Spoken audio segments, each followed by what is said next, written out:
Hello friends, this is Grief speaking, and today we're diving into Harrow County. This is a series that's been showing up in the comments pretty much since I started covering comic books on this channel. Now that I've actually read it, I completely understand why. It is right up this channel's alley. It's really got all of my favorite things wrapped into one graphic novel. A folk horror setting, disturbing creatures, and beautiful watercolor artwork combined to make one hell of a horror comic. It follows a farm girl named Emmy who's had some strange things happen to her leading up to her 18th birthday, and it all seems to connect to the old oak at the edge of her farm, the place where a powerful witch was once hanged and burned. I don't want to give too much away, but trust me, this is a must read in the horror genre. It's a pretty long running series, and so in this video I'm just going to be covering the first two story arcs titled Countless Haints and Twice Told. It actually works pretty well because there's a complete story being told in these 8 issues, and it's a good stopping point. But if you like it and want me to do more, let me know. Before we get into it, I want to mention that I recently started memberships on my channel, and we've been doing Grief's Movie Club. We recently did Guillermo del Toro's Frankenstein and Pan's Labyrinth. So if you want to get in on the discussion, check out the membership options. Anyway, that's enough jabbering. Let's get into the comic. This is Harrow County Explained. Part 1. We start off right in the drama. Sometime in the mid-20th century South, the people of Harrow County are putting a witch to death. But she's not dying easily. Hester Beck has been shot, stabbed, beaten, and finally hanged by the neck. And when the priest went to give her last rites, the rain washed the words from the pages of the Bible. We learn that at one point she was a beloved part of this community, curing frailties and ailments with incantations. However, it seems that it came at a cost, as the farmer's livestock began dying in Hester's presence, and she often met with the local children in the creek, giving strange sermons and baptisms. She also had blasphemous congress with heinous things out in the woods. The people turned a blind eye to all of this, but could not ignore her actions anymore when they discovered how she fed her vile companions and strengthened her own gifts. Here we see a disturbing panel of Hester crouched and clutching a crying infant, seemingly snatching it from a family in the night. Now, hanging by her broken neck, the witch still breathes, and finally, they light her on fire to finish the job. As her face melts away, Hester warns them that this is not the end, and that she'll be back one day to see them all once more. The years have passed, and we can see the tree Hester was burned at still left with an ugly mark from the flames. In the background sits a humble farm, and here we meet Emmy as she wakes up from a bad dream. A dream of that awful tree and the terrible things hidden beneath its roots. She can almost hear the screaming of haints. She can't see them, but she knows they're there. Countless haints surrounding her bed. If you're unfamiliar, haint is a southern term usually meaning evil spirit or ghoul, and is thought to be a variation of the word haunt. Funny enough, it's most commonly heard in the term haint blue, a paint color used to paint porches, ceilings, and doors in the South. This was originally done to ward off haints by tricking them into thinking they were seeing the sky or water, which they traditionally couldn't cross. Obviously, this is all folklore, but it's still a common practice today, and many swear that it's actually a good deterrent for spiders and wasp nests. Okay, that was one hell of a detour, but I just found that fascinating, and you'll be hearing that word quite a bit in this comic. Anyway, Emmy glances out her window to see the old tree. She knows nothing of the witch and has been told instead that it was struck by lightning, and shortly after it rotted and hollowed out. Strangely, the townspeople decided to fill its hollow with concrete. Emmy hated and feared this tree, and we get a good look at why as she recalls her nightmare. Shown in dazzling vibrant watercolors, the nightmare tree has jagged teeth and tries to uproot itself from the ground, all while shouting lies, lies, lies on repeat. She convinces herself that it means nothing and that the tree's just normal, but even so, she dreads falling asleep again. The next day, Emmy talks with her father Isaac as they approach the barn, and it's clear that they have a loving and playful relationship. Emmy tells him she has some name ideas for the new calf, but her father tells her not to name them. You don't want to get attached to the livestock. When they enter the barn, they see a grisly sight. The mother cow is moaning furiously, and on the ground lay a calf covered in blood. Another calf is nearby, and this one is for sure dead. Not only that, but it looks mutilated or deformed. In fact, it seems to have 6 legs. Isaac says they need to end the suffering of the injured calf and leaves to grab his shotgun. Meanwhile, Emmy comforts the poor dying animal. Isaac loads his gun, but before he can even enter the barn, something miraculous happens. Emmy comes running out, and walking beside her, perfectly fine, is the young calf. Her father can't believe his eyes, and Emmy comes up with a name for the little guy, Shaky. Later, Isaac Isaac is burying the calf that didn't make it when Emmy asks him why so many have been born like that. And apparently between all the animals, this has happened a dozen times. Livestock dying. Sounds a little familiar. Their conversation is interrupted, however, when a wagon comes onto the farm. Emmy recognizes it as a man named Raya who sells odds and ends and often stops to bring her new books to read. His daughter, Bernice, is around Emmy's age and they get on pretty well. As the two girls talk, we learn that Emmy is about to turn 18 and Bernice asks if she plans on leaving this small town, but she feels obligated to stay and help her dad on the farm. Meanwhile, Raya and Isaac have a kind of cryptic and eerie conversation. Raya notices the many graves of the animals and questions if something is going on. He seems to connect it with Emmy coming of age soon. Isaac refutes what Raya is implying, saying that he hasn't seen any signs like curdled milk, smell of sulfur, and Emmy hasn't said anything about having weird dreams. Raya agrees that Emmy seems normal enough, and Isaac gets a little defensive, saying she is normal, and after what they did all those years ago, she ain't coming back. Raya says he believes him, but if he's wrong, if he's missing something, that girl will have her revenge on all of them. Okay, well, clearly these two were part of the mob that killed Hester Beck, but how does Emmy fit into all of this? The next day, Emmy goes for a walk in the woods by the farm. She's played in these woods her whole life, and they seem to stretch on forever. As she crosses the old rickety bridge over the creek, Emmy spots something on the bank, a boy. She calls out to the boy who's covered in dirt and holding a stuffed rabbit, but he doesn't reply. Instead, he runs the other way. Emmy chases after him, warning him to be careful because he's headed right for an overgrowth of thorns. Sure enough, she finds the massive tangle of thorns and a dark opening in the middle. Worried for the boy's safety, she climbs in after him, scratching her hands and slicing a nasty cut into her cheek. Finally, she comes upon a trail of blood and crawls on to see where it leads. What she finds on the other end is pretty shocking and grotesque. The skin of a boy hanging from the thorns, dangling and covered in blood. Even more terrifying is that his lips twitch and the skin tries to talk. His breath like a slaughterhouse. She looks in horror, another haint whispering its secrets to her, trying to warn her of what's to come, of the power within her blood, and the terrible darkness that comes with it.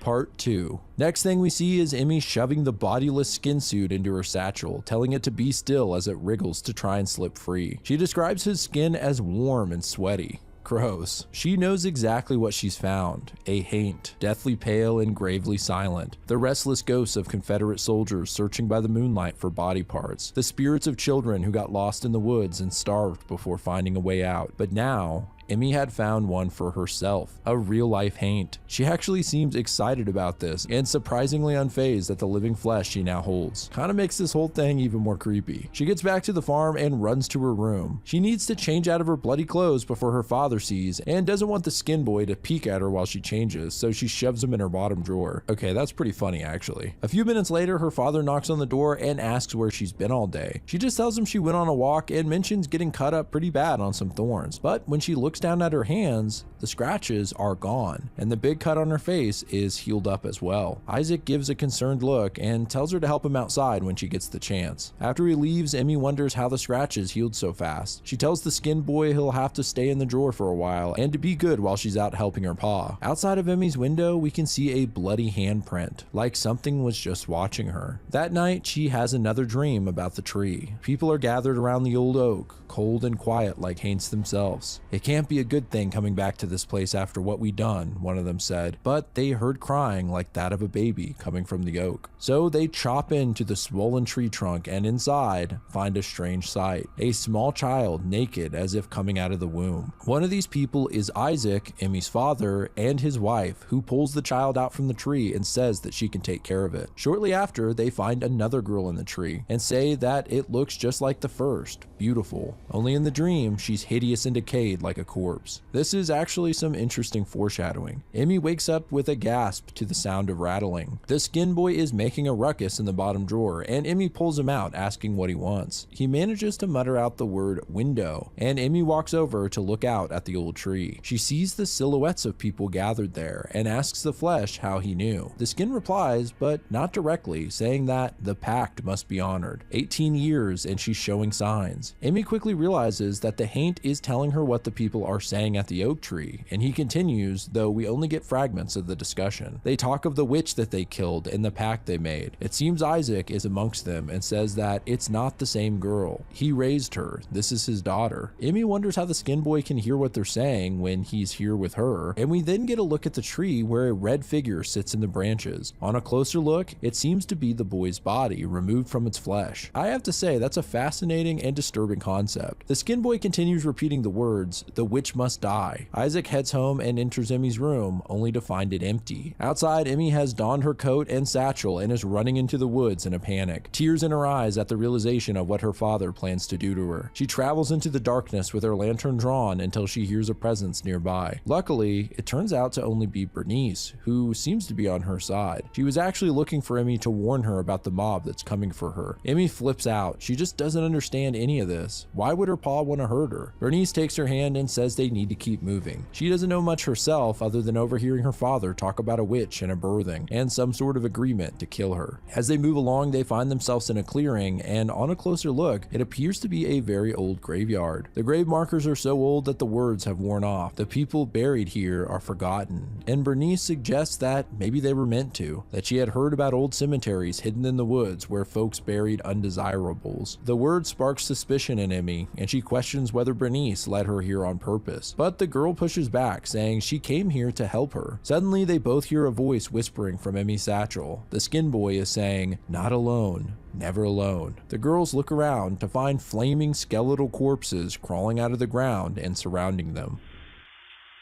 Part 3. The flaming spirits stand behind the grave markers where they were once buried and soon start moving in on Bernice and Emmy. Just before they reach them, Emmy demands that they stop right there, and strangely, they listen to her. She says that if they really wanted to hurt her, she thinks they would have done it already. She shouts at the creatures, asking them why they don't have anything better to do than try and spook people. As she yells at them, the Haints actually seem to fear her, and this is the thing that scared Emmy more than anything else that night. With the skeletons at bay, the two girls move forward, but the flaming ghosts block their path as if trying to stop them. Emmy commands they move aside, and finally they leave the creatures behind. What Emmy doesn't know is that these beings were actually trying to help her, and if they had mouths, they would have told her not to go that way. Soon they see lights ahead and realize that the mob is close by looking for Emmy. Out from her satchel, the skin starts speaking again. She couldn't have gone too far, she's just a girl. Tracks lead this way. It seems that the boy's body is stalking the group and repeating what they say again, and we get a glimpse of skinless legs leading the group away from Emmy. After what happened in the graveyard and now her talking satchel, Bernice is starting to wonder about Emmy. Maybe what they said about her is true. Maybe she is a witch. Emmy denies this, but out from behind her walks Isaac, and he says that it is true. Every word of it. Emmy sees the look in his eye and the shotgun in his hand and tells him to stop whatever he's thinking of doing. Tears well up in the man's eyes and he tells her not to speak, saying he doesn't want to kill her. He puts his shotgun down and approaches her, saying it's good that she doesn't know and that she'll be gone before she realizes what she truly is. He suddenly begins to strangle her, his own daughter. Bernice tries to push him off, but he throws her aside. He continues choking Emmy, crying and saying he's so sorry. Bernice sits with her head in her hands, feeling completely helpless when she spots a disturbing sight, a saggy hand reaching out from the satchel. It can't do much to stop Isaac, but the boy's body can. Out from the trees jumps the skinless body of the boy, who pounces on Isaac and starts beating the shit out of him. Emmy describes it as an angry, ferocious thing that's stronger than 6 men. As it wallops the old fool, the boy's skin can be heard from the bag saying, "Get away from her, don't touch her, and she's under our protection." Watching this with bloodshot eyes and grasping her bruised neck, Emmy considers for a moment letting the creature finish the job, killing her old man like he tried to kill her. But she eventually tells the boy to get off of him. She tells him she's not what he thinks she is. She's not a monster. She's not evil. The battered old man says, "No, not yet at least," and the skinless boy makes a horrendous screeching noise at him. It's almost a jump scare when you turn the page and see his horrifying face. Emmy tells the boy that he's done well, but to leave them be for now, and he scutters off into the woods. Emmy angrily walks over to her father and asks for the truth. So Isaac tells her everything, how they killed the witch Hester Beck 18 years ago, and how she promised she'd come back. As he speaks, the thought of ending her father comes back to Emmy, as if the spirit of Hester's revenge has taken control for a moment, but she snaps herself out of it and backs off, deciding she can't stay here. She tells Bernice to look after her father and make sure he's alright, and as she leaves, she tells him to leave her alone. Like she said, she's no monster, but she can be. Walking alone in the dark, the anger in Emmy recedes, and now she feels nothing but shock and sadness in its wake. Finally, she breaks down into an ugly cry. These woods were full of twisted evil things, countless haints, and it was terrifying to think that she could be one of them. But that doesn't mean she was in full communion with these ugly things. There are some creatures dwelling in the dark and lonely spaces that would never accept her and would kill her the moment they laid eyes on her. Emmy passes an old broken down wooden shack, and inside we see a large black creature that straight up looks like a demon with 4 goat-like eyes and horns. Part 4. Emmy continues crying and walking through the dark woods, and the great beast follows behind her, muttering the words, "Not again." The skin then warns her that something is coming, something old, and she turns to spot the monstrosity leering at her. It's worth noting that in the opening to this comic, Hester is seen communicating with this same beast in the woods. He speaks in a really weird way, kind of like Middle English mixed with a southern dialect. I won't try to do the voice out of fear of embarrassing myself, but he asks Emmy if she really doesn't recognize him, and says that it's like pouring salt in the wound. Emmy tells the beast to step into the light, but she's met with the creature's huge arm batting her lantern to the ground and breaking it. He tells her that she doesn't command him anymore and accuses her of leaving him here alone. She said she promised to come back and he figured her a liar, but now he realizes that she really forgot him. He screams this in her face in a terrifying display of his prowess. Emmy backs away and runs as fast as she can from the monster. He cries out after her to come back and not to leave him again. Emmy sprints through the woods and out onto the road where a pair of headlights greet her. A man gets out that she recognizes as the town's pharmacist, Mr. Sorrel. He was a kind man with a soothing voice, and seeing her shook with fear out in the darkness, he offers to give her a ride to town. She takes him up on it, but before they hit the road, the man pulls out a rag presumably covered in chloroform to knock her out. It seems he has other plans for Emmy. Emmy comes to, and the first thing she sees is the disturbing sight of Mr. Sorrel's face. At first, it's all distorted, and the watercolors are used really well here. It just looks really off-putting. She's tied to a chair, but Sorrel tells her that this is all for her own good. He says he's honored to have her here in his home, and Emmy screams at him for kidnapping her. He refutes this accusation and actually says that he's just following her orders. He says that he's only doing her bidding, and that's why they're all here, although some of the flock has gone astray. He goes on to explain, and we see the story unfold in a flashback. Sorrel tells Emmy that she is the witch Hester Beck reborn, the same woman who was birthed up from the earth all those years ago. There's a kind of unsettling image of the witch crawling out of the mud like an Uruk-hai from Lord of the Rings. When Hester first came to be and offered to help the townsfolk, she was rejected. So she went to the woods and called up the haints from dark places to protect her. Still, she felt alone, and finally, using blood and dirt, she raised men and women from the soil. They looked by all means to be ordinary people, and she sent them to live amongst the country folk. She blessed them with free will so that they would cherish the lives she had given them, but soon their faith and loyalty turned to hate and fear. Eventually, there was dissent amongst her creations. Some of them thought Hester to be a creature of evil. Others thought they would never fully be alive until their creature was dead. Mr. Sorrel finishes his tale and tells Emmy that they are her children. Despite his creepy-ass demeanor, Emmy believes the pharmacist is telling the truth. Maybe she is a witch, and that would explain everything that's been happening to her. She then realizes that this means she should also be able to control him. She commands Sorrel to let her go. He's happy to see that she may be taking her place as the reborn witch, but refuses to let her go, saying he's blessed and has a sacred mission. He points to his ear, which is all closed up and swollen. He says before the witch was hanged, she told him she would come back, though she may not remember who she is. She gave him the task of reminding her when she awakens again, and to not let anyone dissuade him from this task, even herself. It's pretty disturbing. As she whispers this to him, a tiny snake comes from the witch's mouth and crawls into his ear, leaving it all bloody. So I guess this is why Mr. Sorrel, despite claiming to be Emmy's loyal follower, won't listen to her commands until his mission is complete, to convince her she truly is Hester Beck. As he speaks, we can see a dark figure entering through the window in the other room with yellow piercing eyes, and before Sorrel can figure out what it is, the skinless boy pounces on him, screeching and violently attacking him. Emmy says that she obviously doesn't need protecting, but that he did help her remember who and what she is. Next, we see the rest of the mob who meant to kill Emmy coming up with a plan to try and find her. It's weird to think that these people are actually made from mud by the witch. Isaac tries to make the argument that Emmy is good. She could have killed him and had every right to do so, but she let him go. She might have come from the witch, but she's not the same. The others say it's too late to let her go. She knows they want her dead and will want to get them first. Just then, Emmy herself walks in. She tells them she knows the truth, even if she doesn't quite understand it all. She comes to ask them to accept that she's not the woman they killed. She wasn't raised to be like her, and all she wants is a normal life. She figures that's what they all want, and they thought killing the witch might have granted that. She doesn't even blame them for being scared, but the fact is she's not Hester. She doesn't want to hurt anyone. One man interrupts her speech, saying it's a trick and that they should kill her now while they have the chance. A handful of angry people agree and attack her, but Emmy raises her hands in defense, and the people are hit with a bright light, turning back into dirt and falling to the floor. She shouts at the remaining people that what she created, she can also end. If they try to kill her, she'll take them with her. Later, Emmy sits in her bedroom and her father knocks on the door asking for a word. He tells her how sorry he is. He was so afraid that he lost his senses and he let the others convince him it was all true. But he realizes now, even if she is the witch reborn, she's her own woman too. He swears he won't let anyone hurt her. She's obviously going to take some time to get over the fact that he tried to kill her, but she thinks he really does love her. The months pass and things seem pretty much back to normal.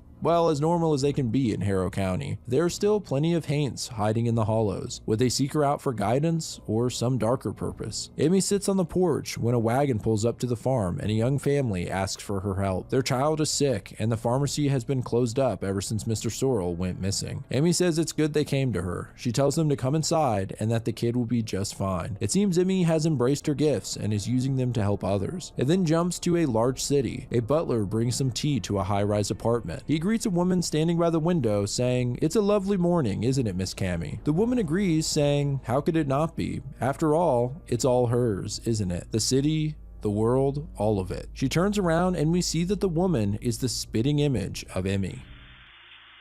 Part 5. As Emmy looks out into the beautiful green pastures of Harrow County, she can't help but feel lonely. She walks back to the farmhouse to find baskets of gifts and food from the townsfolk. She's actually a little annoyed at this point, saying it's too much and a lot of it will go to waste if they keep it up. But her father doesn't mind, saying he won't have to butcher their livestock if they keep getting food like this. Upstairs, Emmy finds the skin boy has slithered out of her satchel and onto her bed. He doesn't like her going outside without him, but she can't keep him with her all the time. She lays on the bed next to him, saying she wouldn't mind having a normal life now and then. After a pause, she reminds herself that she's currently having a conversation with a dead boy's skin. The people in Harrow County continue to ask for Emmy's help with various problems, including matters beyond their understanding. A strange creature has been spotted at the granary, turning any grain it touches to rot. Emmy checks it out and finds the Haint hiding in the rafters. It kind of reminds me of the gremlin on the plane in the Twilight Zone movie. It actually seems to recognize Emmy in some regards, saying that it knows her, but she looks different. Emmy's friendly to the creature, asking its name. It says it has none, and Emmy says that they'll just have to change that. But first, they need to talk about why it's scaring folk and how to settle it down. Emmy comes back down to the others and tells them once every couple of weeks to leave rotted fruits and veggies up there, and in return, the creature will take care of rats better than any barn cat. Oh, and her name is Priscilla. Her and her pa leave the granary, but encounter an angry-looking fella by the name of Jim Webb. He asks Emmy if she could help him sort out a problem. He thinks his wife has eyes for another man, a younger man, and he asks Emmy if she would afflict the man with an illness. He even implies she could kill him if necessary. Emmy is disgusted by the request, but Jim says isn't that what she does? She's been helping people, yeah, but there has to be some kind of balance. She tells him firmly that she doesn't hurt people. It's not who she is. But if he bothers her again, she might change her mind. Jim doesn't seem to be happy about this and gives her an angry glare. Later, we see Emmy walking through the woods. Years ago, Hester Beck was the mother of Haints, calling them to serve her.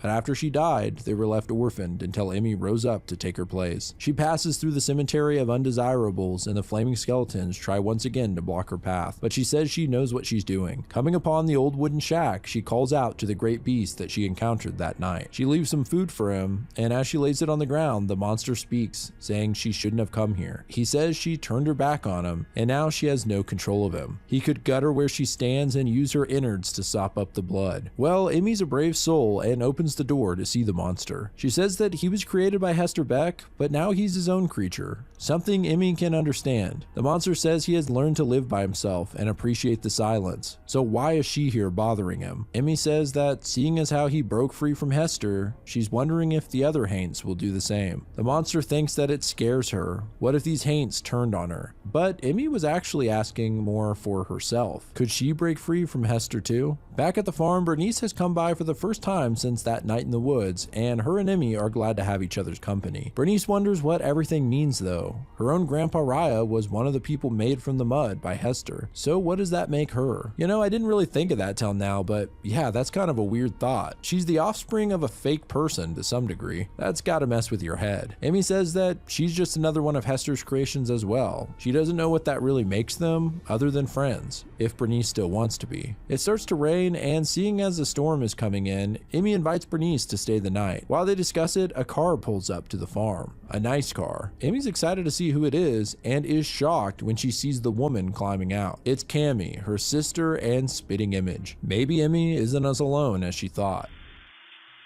Part 6. As the storm rages on, we can see the body of the skin boy hiding grumpily under the porch from the rain. Inside, Isaac tries to make conversation with Cammy's butler, but he's getting nothing back. Meanwhile, the girls huddle up on Emmy's bed, and she's excited to talk to her long-lost sister. Apparently, Cammy grew up in the city, and as soon as she found out about Emmy, she started traveling here. Bernice questions if they really know their sisters, but Cammy says they have the same birthday and look alike. She then rudely tells Bernice not to interrupt. Emmy defends Bernice and says that everyone's been through a lot around here. Cammy says it's been hard for her too. She's left wondering why she was taken from her birthplace and never got to know where she was from until now. But Emmy says that now she is here and she has a sister to help her through it. The next day, early in the morning, Cammy wakes up Emmy and says they need to go on a walk. Leaving Bernice to sleep, they run out to the oak tree in their nightgowns. Cammy's got a big grin as she sees the tree she was birthed out of. The tree where, as she puts it, they killed her mother. Emmy is quick to deny Hester as her mother and says that her mother died when she was young, referring to Isaac's wife. Cammy says that she also grew up with someone who called herself her mother, but that she was a cold woman who didn't care for her. But now she knows about her real mother who was murdered here. She gets excited, saying that Hester was buried right here, and she bets they could dig her up without hardly trying. It's a really unsettling sight seeing Cammy dig into the dirt with a big smile, hoping to unearth the witch's corpse. Emmy softly tells her that she really doesn't want to do that, and Cammy, covered in mud, hugs her sister and says she's glad they found each other. At the same time, the body of the skin boy creeps out from the tree, hissing at Cammy. She's not surprised by it and instead just says, "You've got a familiar too,"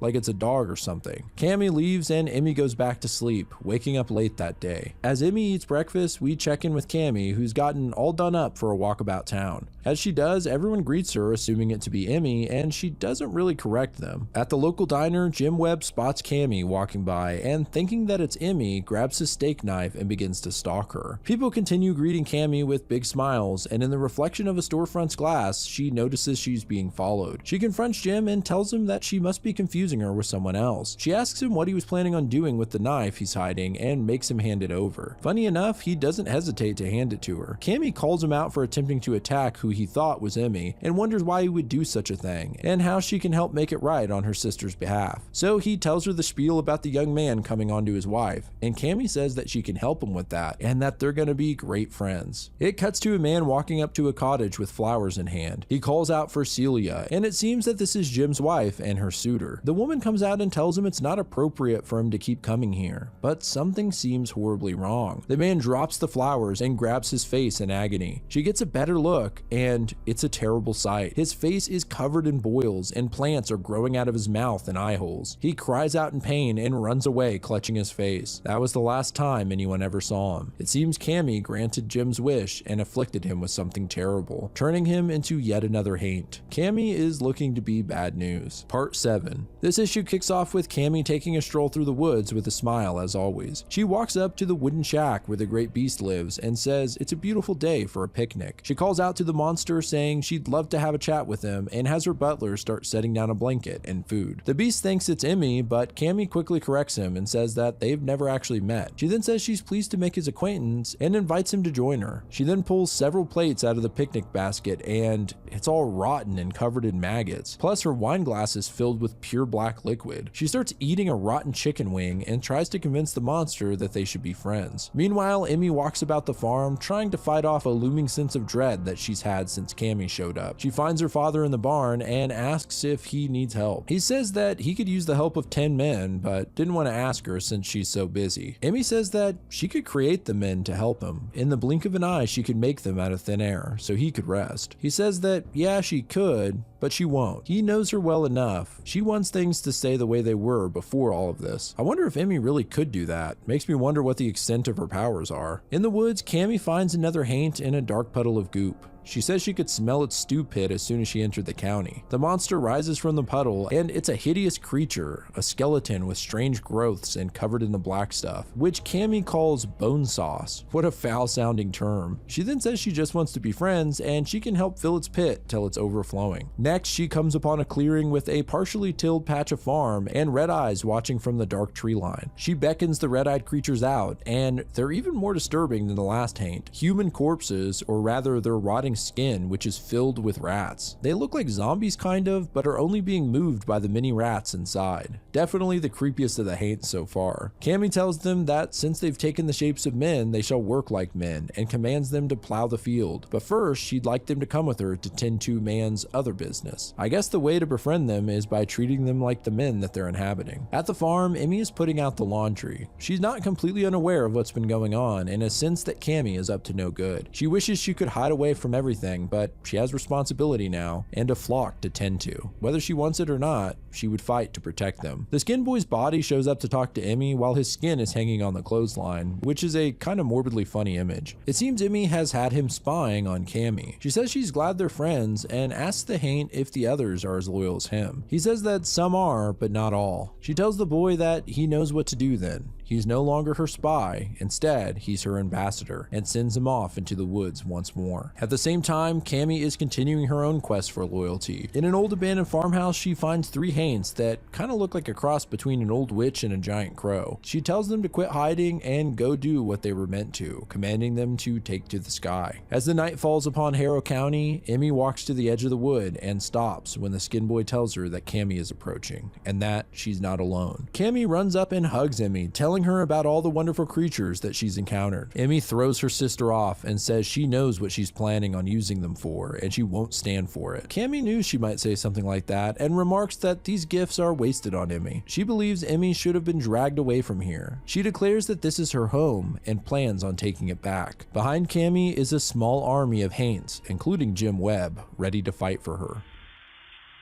Part 8. So it happened. On a night much colder than it ought to be, the haints came for Emmy. Various ghouls, ghosts, and monsters surround her. She tells them to back off, but Cammy tells her she can't control them any longer. They only listen to Cammy now, and she offers Emmy one last proposal to join her so that they can rule together. You know, some real Darth Vader shit. Tears form in Emmy's eyes at these words. She feels sadness realizing how close she was to having a sister, someone who understood her, but she can't go along with Cammy's plans. Cammy doesn't seem to care that much and says, "Oh well, then you better start running." With no other options, Emmy runs deep into the woods. And Cammy tells her butler that she trusts him the most. If these specters can't teach her sister a lesson, then he must finish the job. The butler asks what Cammy will do, and with a devilish grin, she looks at the farmhouse, saying she has her own way of punishing her sister. Once again, Emmy finds herself sprinting through these familiar woods. She crosses over the rickety old bridge, haints hot on her tail, and one of the boards breaks, slowing her down quite a bit. She barely manages to get across and grabs her satchel, but the tarry bog monster is close behind her, saying he's gonna squeeze out all of her bone sauce for his bath. There's that phrase again. I kinda like the ring of it actually. Makes me want to make a hot sauce called Grief's bone sauce. Anyway, right before the creature can cross the bridge to her, the creek water splashes up and destroys the bridge. I guess she did this with her witch powers. Unfortunately, one of the flying bird haints swoops in and knocks her to the ground. As the other creatures all move in, it looks like it's over for Emmy, but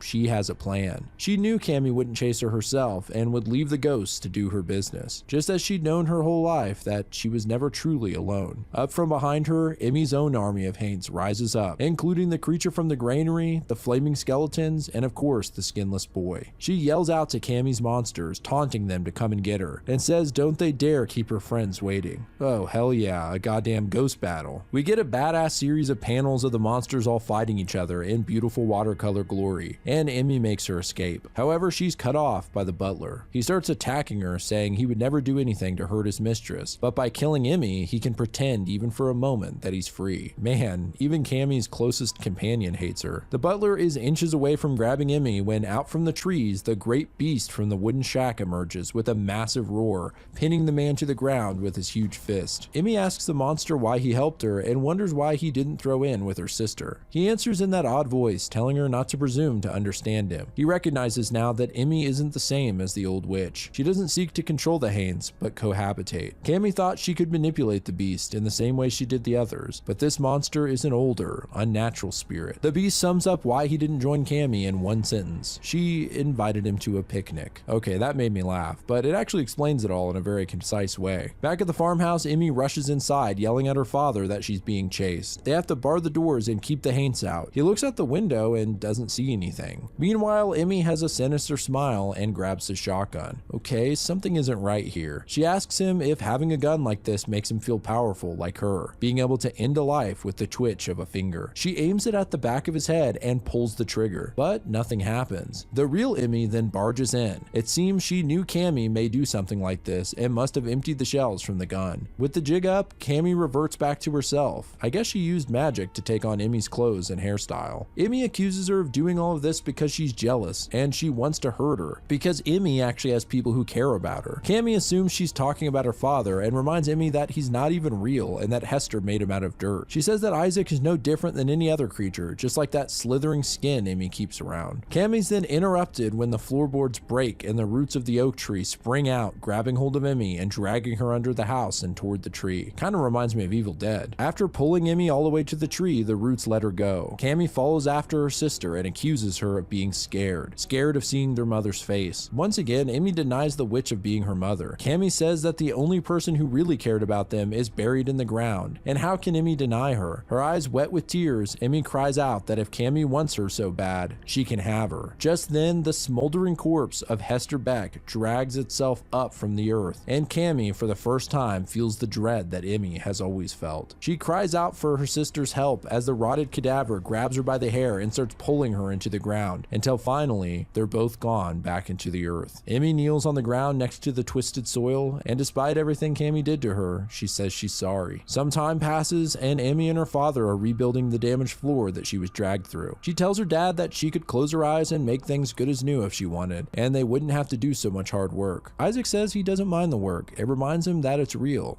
that they're both real. Emmy asks her father if he thinks that everything that happened with Cammy, if she made it happen somehow. He says honestly, he doesn't know, but he's glad that that girl's gone. Emmy goes outside to fetch some more wood, and we get one last narration about how, at the moment, the ghosts of Harrow County had scurried back to their graves, the place where all dead things lurk, dreaming of a time when they might live again. On the final page, we get one last ominous look at the old oak tree that Hester and Cammy reside under, and that is the end of Harrow County, at least for now.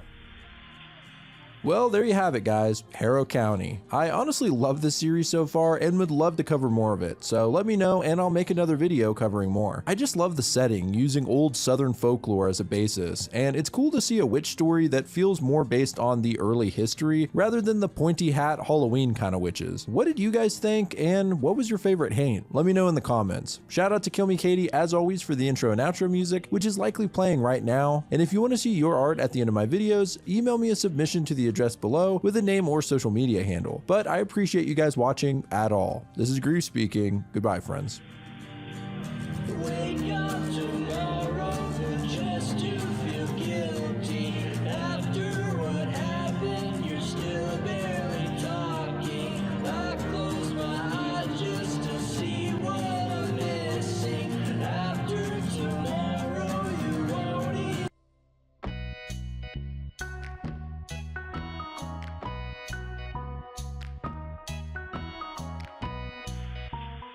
Sophie is the newest rescue in a house full of adorable furry friends. How cute. There's definitely nothing horrible hidden under the back porch. Well, I'm sure that Sophie will fit right in, as long as she can ignore the uncomfortable things she finds in the master's private room. Too bad the dogs can't remember anything before being here, or they could share fun memories like playing at the dog park, going to the groomers, or cuddling with their people. Their people. Yeah, they each had a different person before this, right? So what happened to them and how did they end up here? Oh well, they have food, water, and new friends, so who cares? Just remember to follow the rules or the master may take you into the shed out back for punishment. But I'm sure you won't get into any trouble, will you, Sophie?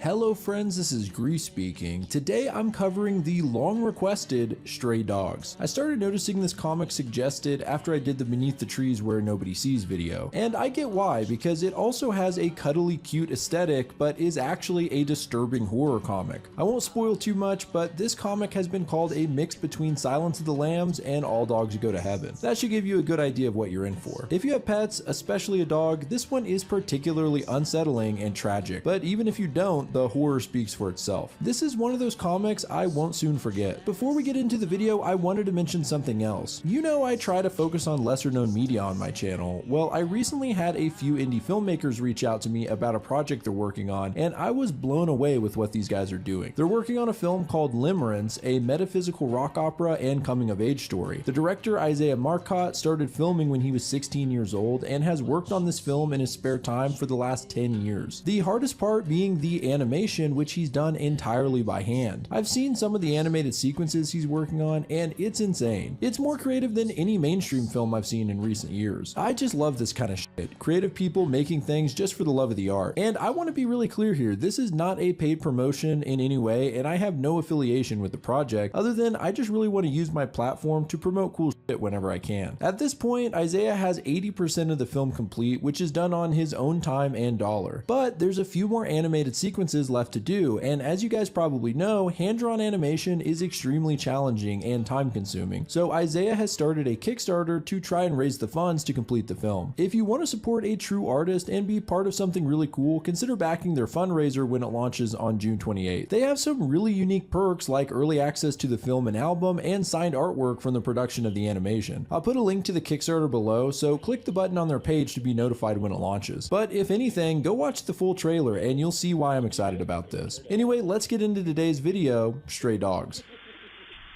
Chapter 1, Good Girl. In a veterinary clinic, a woman in a red scarf sits with her little yellow Papillon named Sophie. They see the vet, and Sophie is clearly scared and shaking. Her owner is worried she's going to hate her after she gets this shot, but the vet assures her that first, it isn't possible for a dog to hate their owner, and second, their memory doesn't really work that well. They typically won't remember things that happened even a week ago. Sophie looks up into the bright light above as the vet says, "Don't worry, she won't remember a thing." This is some ominous foreshadowing of the horrors to come. Next, we see a house out in the country by a busy road. Inside are almost a dozen dogs who get excited when a van pulls into the driveway. Their master enters with a surprise, a new dog to join the family, a Papillon named Sophie. The master leaves the little dog to get acquainted with the others who aggressively sniff her. A German Shepherd enters the room telling them all to be cool and recognizes the little dog's uncomfort. He introduces himself as Rusty, and for a moment he wonders if he's met Sophie before as she seems familiar, but the moment passes and he assures her that she doesn't need to be scared. Rusty then introduces the rest of the dogs to Sophie. Victor the Dalmatian, Gucci the Chinese Crested, Henry the Poodle, other Henry the White Bull Terrier, Aldo a Mutt, Roxanne the Black Alaskan Malamute, Killer the Pug, Imogene a Tibetan Mastiff, and the oldest dog of the bunch, Earl, a Hound. They're all drawn in that charming Don Bluth style, which deceptively drops your guard before you realize what this comic is really about. Rusty, along with the other dogs, takes a tour through the house. They mostly hang out in what they call the sunroom that has a ton of windows and soft cushions. Then there's the living room, kitchen where the master eats, and of course the backyard where they can play and use the bathroom. Roxanne asks Sophie if she had a backyard before, and Sophie says she can't remember. Upstairs, Rusty points out the master's private room, which is locked. They believe this is probably where he keeps his treats. And finally, the bedroom where the dogs all sleep with the master. A little overwhelmed by all of this, Sophie accidentally wets herself. Gucci scolds her and the dogs all wander away, leaving Sophie alone to cry. Rusty comforts her once again, saying it's not bad here and that every dog here is a rescue, but the master would never throw her away like her previous owner did. She crawls under a piece of furniture and falls asleep until the master shows up and gives her some food. He also sees that she's cold and wraps a red scarf around her. The sight and smell of the scarf instantly brings back a horrible memory. Her owner in the red scarf being attacked and choked by a man. She approaches the other dogs and tells them what she remembered, that their master broke into her lady's house and when she came home, killed her and then brought Sophie here. So now you can see what this story is really about.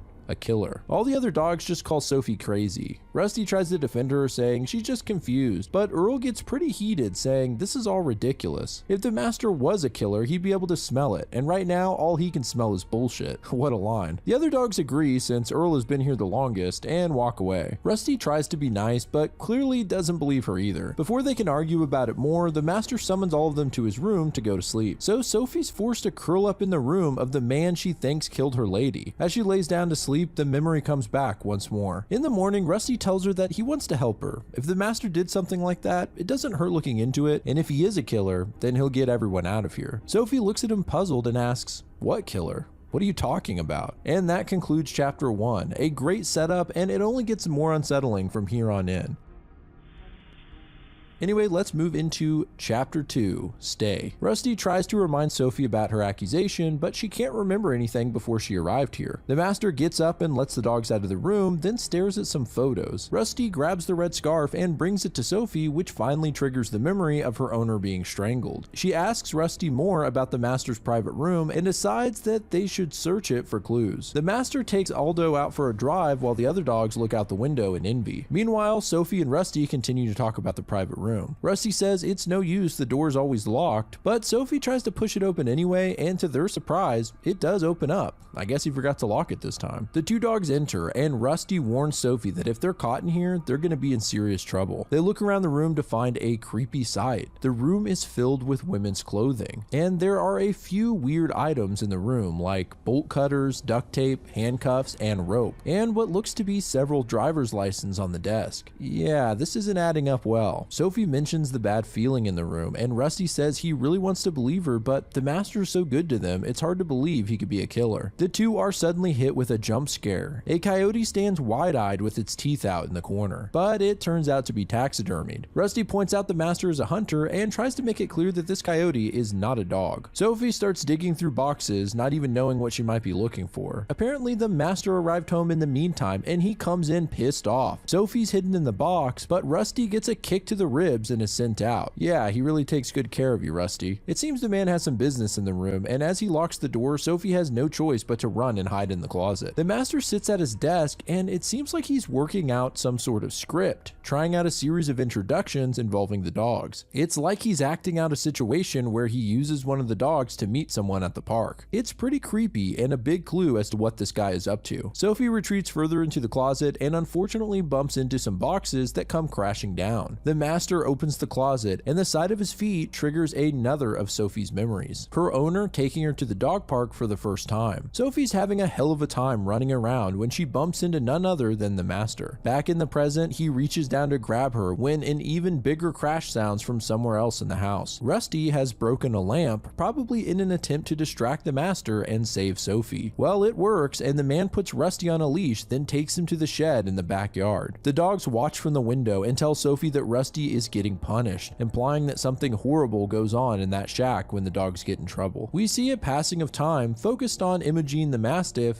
who seems to just stay in the same spot all day. Before bedtime, the master sends the dogs outside to the bathroom. Gucci scolds Sophie for getting Rusty in trouble, and the dogs all start gossiping about it. This is the first time I realized that Victor is missing a leg, but we'll touch more on that later. The master lets Rusty out of the shed, and he's limping with one arm clearly bruised. He asks Aldo what he did with the master while they were out, and Aldo says that they went to the dog park and that they met a lady and another dog. Then they went on another ride where the master took pictures of the lady. Right. Sophie then pulls out a photo of a woman that she took from the closet and asks Aldo if it's the same one they followed. It's not, but at the side of the photo, Roxanne is visibly shook. Apparently this is a photo of her lady. And that's how chapter 2 wraps up. Chapter 3, Lie Down. Sophie explains to Roxanne that there were more pictures of women in the private room, not just hers, and is determined to get back inside to prove to the other dogs what's going on. Rusty's skeptical that the master is a killer and points out that all they really know is that he takes pictures of women and collects junk. Roxanne speaks up, however, and says that he did in fact kill her lady. Seeing the picture triggered a fuzzy memory of her and her owner cozy on the couch when the man entered, and she can't believe she forgot about it. That butthole hound dog Earl chimes in, saying she didn't forget because it didn't happen, and Rusty tells him to keep moving. Sophie speculates that maybe they all had previous owners and that they forgot them. She tries to think of a way to keep the memories, and Rusty is once again playing defense for the master, causing her to finally snap at him. Just then, the master arrives home and the dogs rush in for food. Roxanne stays outside after smelling something strange, and Rusty and Sophie join her. They find an opening under the porch and follow Roxanne underneath. Victor the Dalmatian is curious what they're doing and joins in as well. At the far end of the crawl space is a disturbing sight. 3 small mounds of dirt, as if something was recently buried here. Roxanne freaks out and starts rapidly digging on one of the spots, while Rusty tries to convince her that they need to go inside before the master realizes, but it's too late. The man finds the open hatch under the porch and shines a flashlight inside. Luckily, the bunch of dogs hid in an empty grave.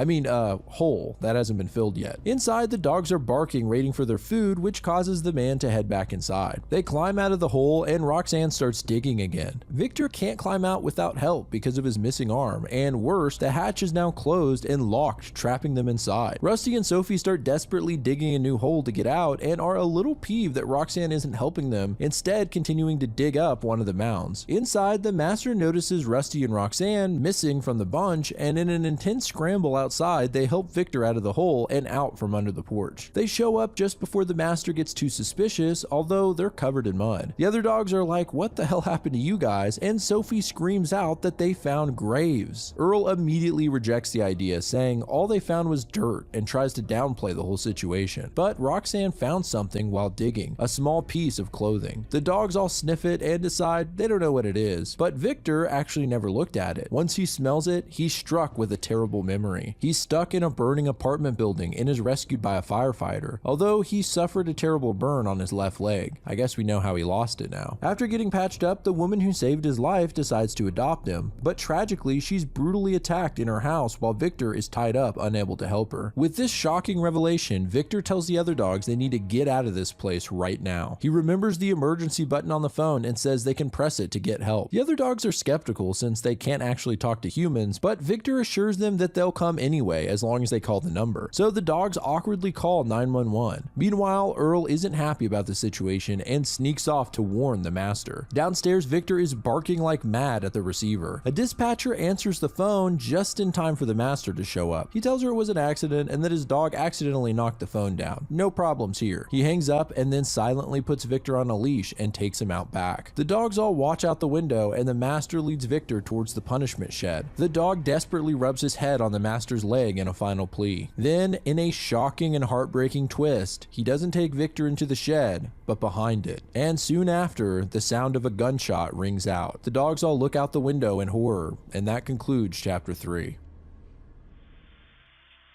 Chapter 4, Play Dead. This chapter starts off with Earl as an adorable puppy and the master giving the cute little critter a snack. Eerily, if you look in the background, this is clearly a woman's bedroom. In the present, Earl sits loyally by the master as he eats breakfast and looks at more women he stalked. All the other dogs are staring at him from a distance, looking pretty scared. Earl says just because he looks at photos doesn't mean he's a killer. Meanwhile, the man is putting on leather gloves, preparing a large duffel bag and heading out, presumably for his next victim. Apparently, he hasn't fed the dog since Victor died either. Sophie breaks into tears, believing he's going to kill all of them eventually. Earl is so stubborn he won't even admit that Victor was killed and assumes he's in the punishment shed and defends the master against Sophie's accusations. In the living room, the dogs are thrown off a little when they see Imogen walking around, which is quite unusual for the silent dog. Sophie continues to lay into Earl, exposing the fact that he can't remember what happened before he lived here either, and has likely forgotten his previous owner. The fight is interrupted by Rusty, who says he remembers his original owner now too, and more so that that the master definitely killed her. The dogs comfort him and decide they need to get the hell out of here. Earl warns them that they better not try to run, and Sophie snaps back at him saying, "Or what, you'll rat us out like you did Victor?" The other dogs are shocked at this realization, and for the first time, Earl seems less confident and guilty. The dogs head out to investigate behind the shed and do find a patch of dirt that smells like Victor. Earl watches from inside, and as he walks in the hall, he gets a strong push from Imogene when she walks by. Outside, the dogs smell more of Victor's scent coming from inside the shed itself. Maybe Earl was right, he's actually just locked inside. Luckily, the master left it unlocked, and Sophie enters despite the fear and warnings from the others. She enters and the dogs watch in concern from outside. Then Sophie comes out in tears and panic, telling them all to run. Whatever she's seen in there must be unspeakable. She says they need to leave immediately, but the other dogs are curious about what the hell she saw and entered the shed. Inside, Victor's skin is hanging from hooks on the ceiling, along with several other dogs' faces. It's a complete horror show. There's a workbench with several bloody teeth and what appear to be eyeballs, as well as a bloody axe on the floor. The dogs all run like hell, attempting to break through the fence and then resort to digging, but unfortunately it goes deep into the ground. Inside, Earl's curiosity gets the best of him and he walks into the master's private room. He sniffs around and encounters the stuffed coyote. The other dogs try to get out of the front door, but of course it's locked, and outside the master is arriving back home. Meanwhile, Earl follows his nose to a cabinet in the private room, and upon looking inside, his memory triggers and he finally is confronted with the truth. The memory consists of the cute puppy Earl and the master giving him snacks in a girl's room. She arrives home and the master kills her while Earl eats up the snacks none the wiser. He brings Earl home and introduces him to his other dogs, a completely different set. The disturbing reality is that Earl may be the oldest dog here, but he wasn't the first, and the implication is that the master has slowly killed them all off. It also tells us the sheer volume of victims he has under his belt, both human and dog. Back in the present, the master comes up behind Earl wielding a shotgun, and in the cabinet we see what triggered Earl's memory. The heads of all the past dogs, including Victor, have been cut off and mounted as trophies. And that wraps up chapter 4. Let's move into the final chapter, chapter 5,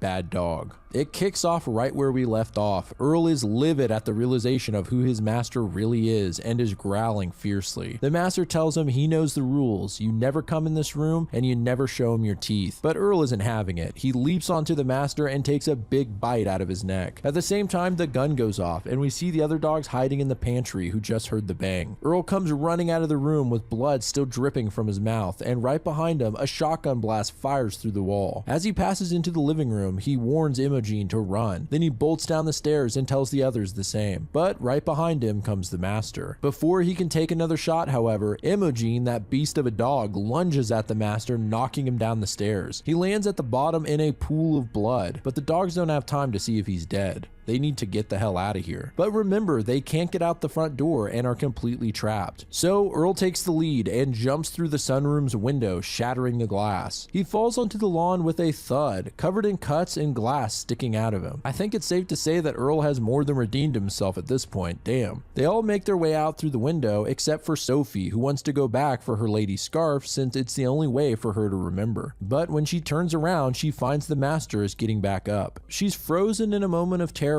and has a flashback of that day at the dog park. In the meantime, the master has retrieved his shotgun, smashes out the front door, and fires off a shot that hits Roxanne on her back leg. She urges the others to keep going, but with the fast cars passing on the street, they just can't get across. In the meantime, the master moves in on Roxanne, reloading the gun. Just then, Sophie, that little badass, jumps from the window and takes a bite out of his leg. Unfortunately, the man kicks her, and the dogs are left helpless as the cars speed by. Then, in one last courageous act, Earl jumps out into the traffic to stop the cars. He gets smashed by a car, causing a pileup and leaving him crumpled on the side of the road. The dogs all surround him, and Sophie asks why he did it. In his last breath, he simply says he remembered, before passing on. The dogs all howl in their grief over the loss of Earl. Meanwhile, one of the drivers makes their way out of the car, asking the master to call 911. Of course, he's standing there covered in blood and holding a shotgun. So all the dogs start barking, trying to warn her not to go near him. She ignores them and walks towards him anyway, but as she approaches, he removes his hand from his neck, revealing the gory wound that Earl gave him, then collapses onto the ground dead. And that is the end of this man's killing spree. Later, we see the police arrive arrive, and it seems that all the people in the pileup are okay. If you look close at this panel, you'll see Aldo mourning Earl as they zip his body up, and in the background, Killer the Pug is peeing on the master's body bag. Now that's funny. The dogs are desperate to tell the cops that the guy is a killer, but of course they can't speak to them. However, they brought a canine unit, so the dogs tell the canine where to look, and he leads the officers to the porch where they can find the buried corpses. Despite all the horror, it seems like these dogs are going to be okay. Sometime in the near future, Sophie is running through the park when she runs into Rusty. However, the two don't remember each other, but they have fun playing while their owners talk. Through their conversation, we get the sense that they're good people. When they leave, Sophie hesitates for a moment, and her owners make a joke about Rusty, asking, "Is he your boyfriend? Do you love him?" But eventually they need to leave. However, they don't call her Sophie, they call her Trudy, and that is the end of Stray Dogs. But we can't end it there. I would be remiss if I didn't mention Stray Dogs' prequel anthology comic, Dog Days. In some ways, it's actually more disturbing than the main story because Dog Days is actually recounting all the other dogs' pasts, most of which include their owners being killed and their subsequent kidnappings. There's only 2 issues, and I'll do a quick rundown of each character, starting with Killer the Pug. This story is a bit of a cute misdirect. Killer hears someone at the door and believes there's a monster coming. His girl walks in, and behind her is a menacing figure. Turns out that this is not the killer, but his owner's boyfriend, who calls himself the Cuddle Monster when he plays with Killer. It's clear that the little guy adores him, and he wasn't scared of the monster, but excited. Next is Gucci. She has her own Instagram account where her owner posts cute photos of her in a variety of outfits. However, this section ends on an ominous note when the last photo posted on the account is from the sister of Gucci's owner, saying that Gucci and her sister have gone missing and to please contact her if they know anything. Aldo's story actually takes place at the killer's house. He finds a really cool stick, and Killer the Pug is jealous. So he goes and digs up what he believes to be his own cool stick and wants to trade. The thing is, it's not a stick, it's actually human bones. Next is Other Henry, the White Bull Terrier. This section mostly features Henry and a cat named Monster that he doesn't get along with, mostly because Monster is always spontaneously attacking him. Then it cuts to the sad night when Henry's dog mom is being attacked by the killer while he's locked in a kennel. Meanwhile, Monster hides under some furniture. Later at the funeral, Monster doesn't understand why Henry is gone. The cat walks over and sadly curls up in Henry's dog bed. Okay, that one's just sad. Speaking of sad, I think Imogene's backstory is really tragic. We see her as a cute little energetic puppy. She's full of life and energy, always making messes and greeting strangers. Just a furry bundle of joy. Then the killer appears one night and takes her after killing her owner. It seems that Imogene was the second oldest after Earl, since all the other dogs are different. Imogene lays on the floor and we see the time pass. It's clear that the tragic event she went through sucked the life out of her. What once was an energetic and enthusiastic puppy is now a lifeless and broken dog. And the worst part is, she can't even remember why. Next up is Roxanne. Her owner wakes up in the middle of the night to a ruckus and thinks someone is breaking in, but it's actually Roxanne who knocked over a vase and is playing with the plant. The woman yanks it from Roxanne's mouth and says that the plant was from Mom's garden and that Mom is gone now. It's unclear to me if this is implying the owner's mom died or her wife or girlfriend died. It depends on whose mom it is, but either way it's pretty sad. She takes Roxanne to the groomers for a bath the next day, and on the way out is approached by the killer and Rusty. The woman can smell something fishy's going on here and rushes to her car to leave, but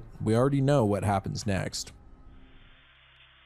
Okay, that wraps up part 1 of Dog Days, so let's tackle the final stories in issue 2. Starting with Henry. Not Other Henry, but Henry, the poodle. This one is also kind of a big misdirect. We see the killer breaking into a house as usual, but this time he gets more than he bargained for. A dog comes out that's not Henry, and this is a ferocious little guy. He bites the killer multiple times, and the woman calls the police. Finally, the killer retreats and runs out into the rain. Kind of satisfying watching this guy get his ass kicked again. While he hides in a nearby alley, he suddenly spots a woman walking her dog. Henry the poodle, in fact, and we can guess what happens next. Next up is Sophie. Yeah, now that I think about it, we never got her full backstory. Like in the main story, Sophie is at the dog park with her owner when she encounters the killer, but this time we see a little further and learn that he brought Rusty along. This is why Rusty thought Sophie looked familiar in the main story. They had actually met. He tells Sophie that he's a rescue and says that dogs who have ladies always get rescued because the master likes that kind. Knowing what we know now, now, this innocent dialogue is pretty creepy. Eventually, Sophie's owner picks her up to leave and the killer watches them, asking Rusty if he wants to go for a ride. Our next dog is Earl.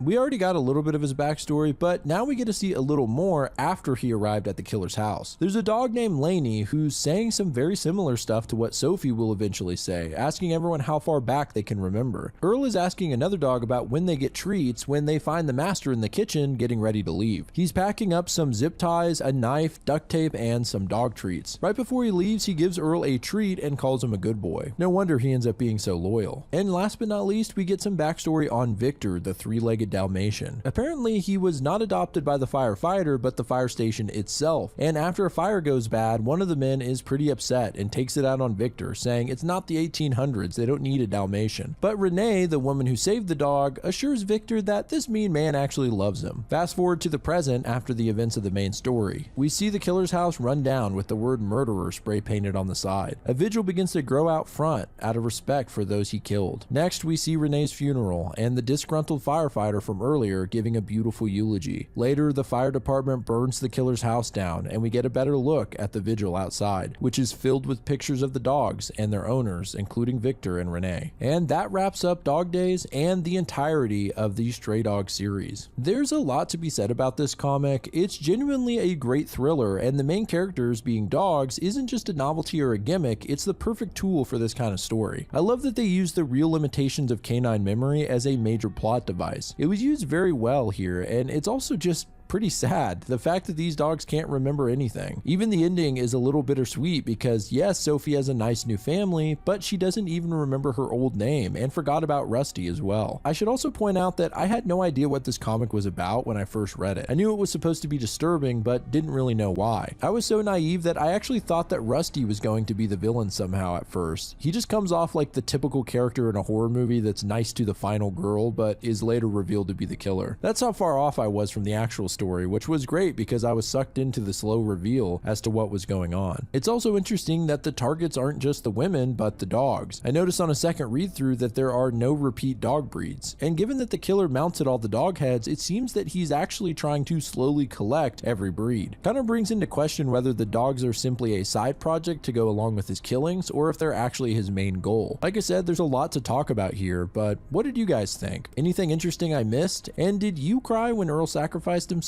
Let me know in the comments.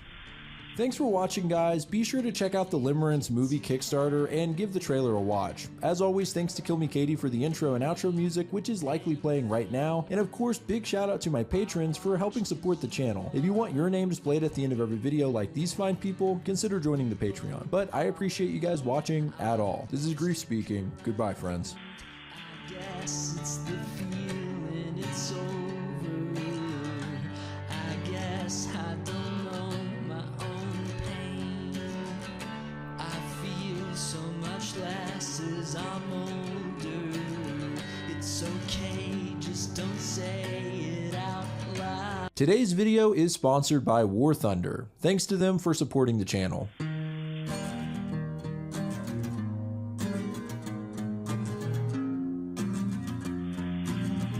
Hello friends, this is Grief speaking. So last week we dove into the world of Something is Killing the Children. I know I left you guys on a bit of a cliffhanger, but we're gonna wrap up the Archer's Peak arc today. In this second half, we'll get more action, more dead children, and also a better understanding of the House of Slaughter and how they operate. The world building is fascinating in this series. It kind of reminds me of John Wick for some reason, how there's this underground organization hiding in plain sight. Before we dive in, I want to mention that I recently launched channel memberships. So far, we've done 2 Guillermo del Toro films in the movie club, Frankenstein and Pan's Labyrinth, so that's been a lot of fun. Also, for Stage 2 members, there are stickers and holiday cards with handwritten notes shipping out soon, so sign up to get them before Christmas. Anyway, we have a lot to get through, so let's get into the video. This is Something is Killing the Children Explained, Part 2. So let's get into it with issue number 9. This one starts off with two teenage boys looking for their younger brother after they intentionally ditched him in the woods. One of the brothers looks down and sees what looks like blood on the ground when suddenly Tommy Mahoney jumps out in front of them and yells at them to run. Before they even have a chance to process what's happening, one brother is suddenly stabbed through the chest by one of the 5 monsters which have now surrounded them. The remaining kid looks at his dead brother in horror with tears filling his eyes, and Tommy just says he's so sorry, feeling like he's responsible for leading the monsters here. Back at the hospital, Erica shows up in James' room. He seems pretty upset with her, saying he thinks when this is all over she's just gonna leave and he'll never see her again. She admits that this is exactly what'll happen. James adds that she's also probably not here to check on him, but instead because she needs something horrible from him. She bluntly tells him that she needs him to act as bait to lure monsters into a trap so she can kill them. Yeah, so it's actually worse than James thought, and at this point he can't help but laugh. He can't maintain his laughter for long though because of how much it hurts with his gunshot wound. James admits that when Erica showed up, he thought it was going to be like some kind of superhero movie where he tagged along on an adventure to get revenge on the monster that killed his friends and that nobody else would die. Now he thinks Erica is just as scared as everyone else and has no idea what she's doing. She says she kind of knows what she's doing, which is actually worse because she knows how bad it could all get. James asks why she's even here at all, and she says because once upon a time there was a little girl in a small town just like this, and she watched something nobody else could see rip open her best friend and eat them. Here we actually get a flashback to Erica as a little girl clutching her stuffed octopus. She was attacked by a monster and it became so powerful that it managed to kill her parents, but she felt she had to do something. Somehow, little Erica hurt the monster with nothing but a kitchen knife. Soon after, a woman in a bandana showed up and helped Erica capture the monster and cage it in her favorite stuffed animal. Then the woman offered to train her at the House of Slaughter to be a monster hunter in the Order of St. George. Erica thought she was going to be a part of something good, but she learned how many monsters there really are out there and how many children die every day. She soon realized that the House of Slaughter does more to keep those deaths quiet and covered up than to stop them from happening. She tells James that she's not going to take him under her wing and train him or anything because this life is horrible. But when they first met, he did ask if he could do something to help, and this is it. She's not a superhero, she's just a tired, sad lady who knows how to kill these things. Eric is interrupted when Tommy's friend Tam comes to the room out of breath and tells her about the phone call with Tommy, that those monsters are in the forest behind the school and may have found some more victims. Back at the school, the sheriff arrives to see how things are going with the parents. Tim talks about how horrible it is to watch them break down at the sight of their dead kids, and he pulls out a couple of beers, offering one to Joe. It's so funny how this guy just keeps pulling out beers. Suddenly, a cop comes in and warns them that they're screaming coming from the woods. We check back in with Tommy and the young teen still surrounded by the monsters. The kid's in tears, screaming when one of the creatures moves in on them. Tommy picks up a rock and smashes it in the face. The kid takes the opportunity to run despite Tommy's warnings, and sure enough, he's impaled by a beast as well. Tommy throws a rock at the monster and it lets go of the boy's lifeless body. Tommy just holds it, sobbing. He tells the monsters to kill him too. At this point, he can't take it anymore, watching all of these innocent people die and feeling helpless to stop it. However, the monsters retreat and a voice speaks out behind him. Sheriff Joe has arrived and his gun is drawn and pointed at Tommy. Honestly, he looks pretty guilty, kneeling on the ground beside two bloody corpses.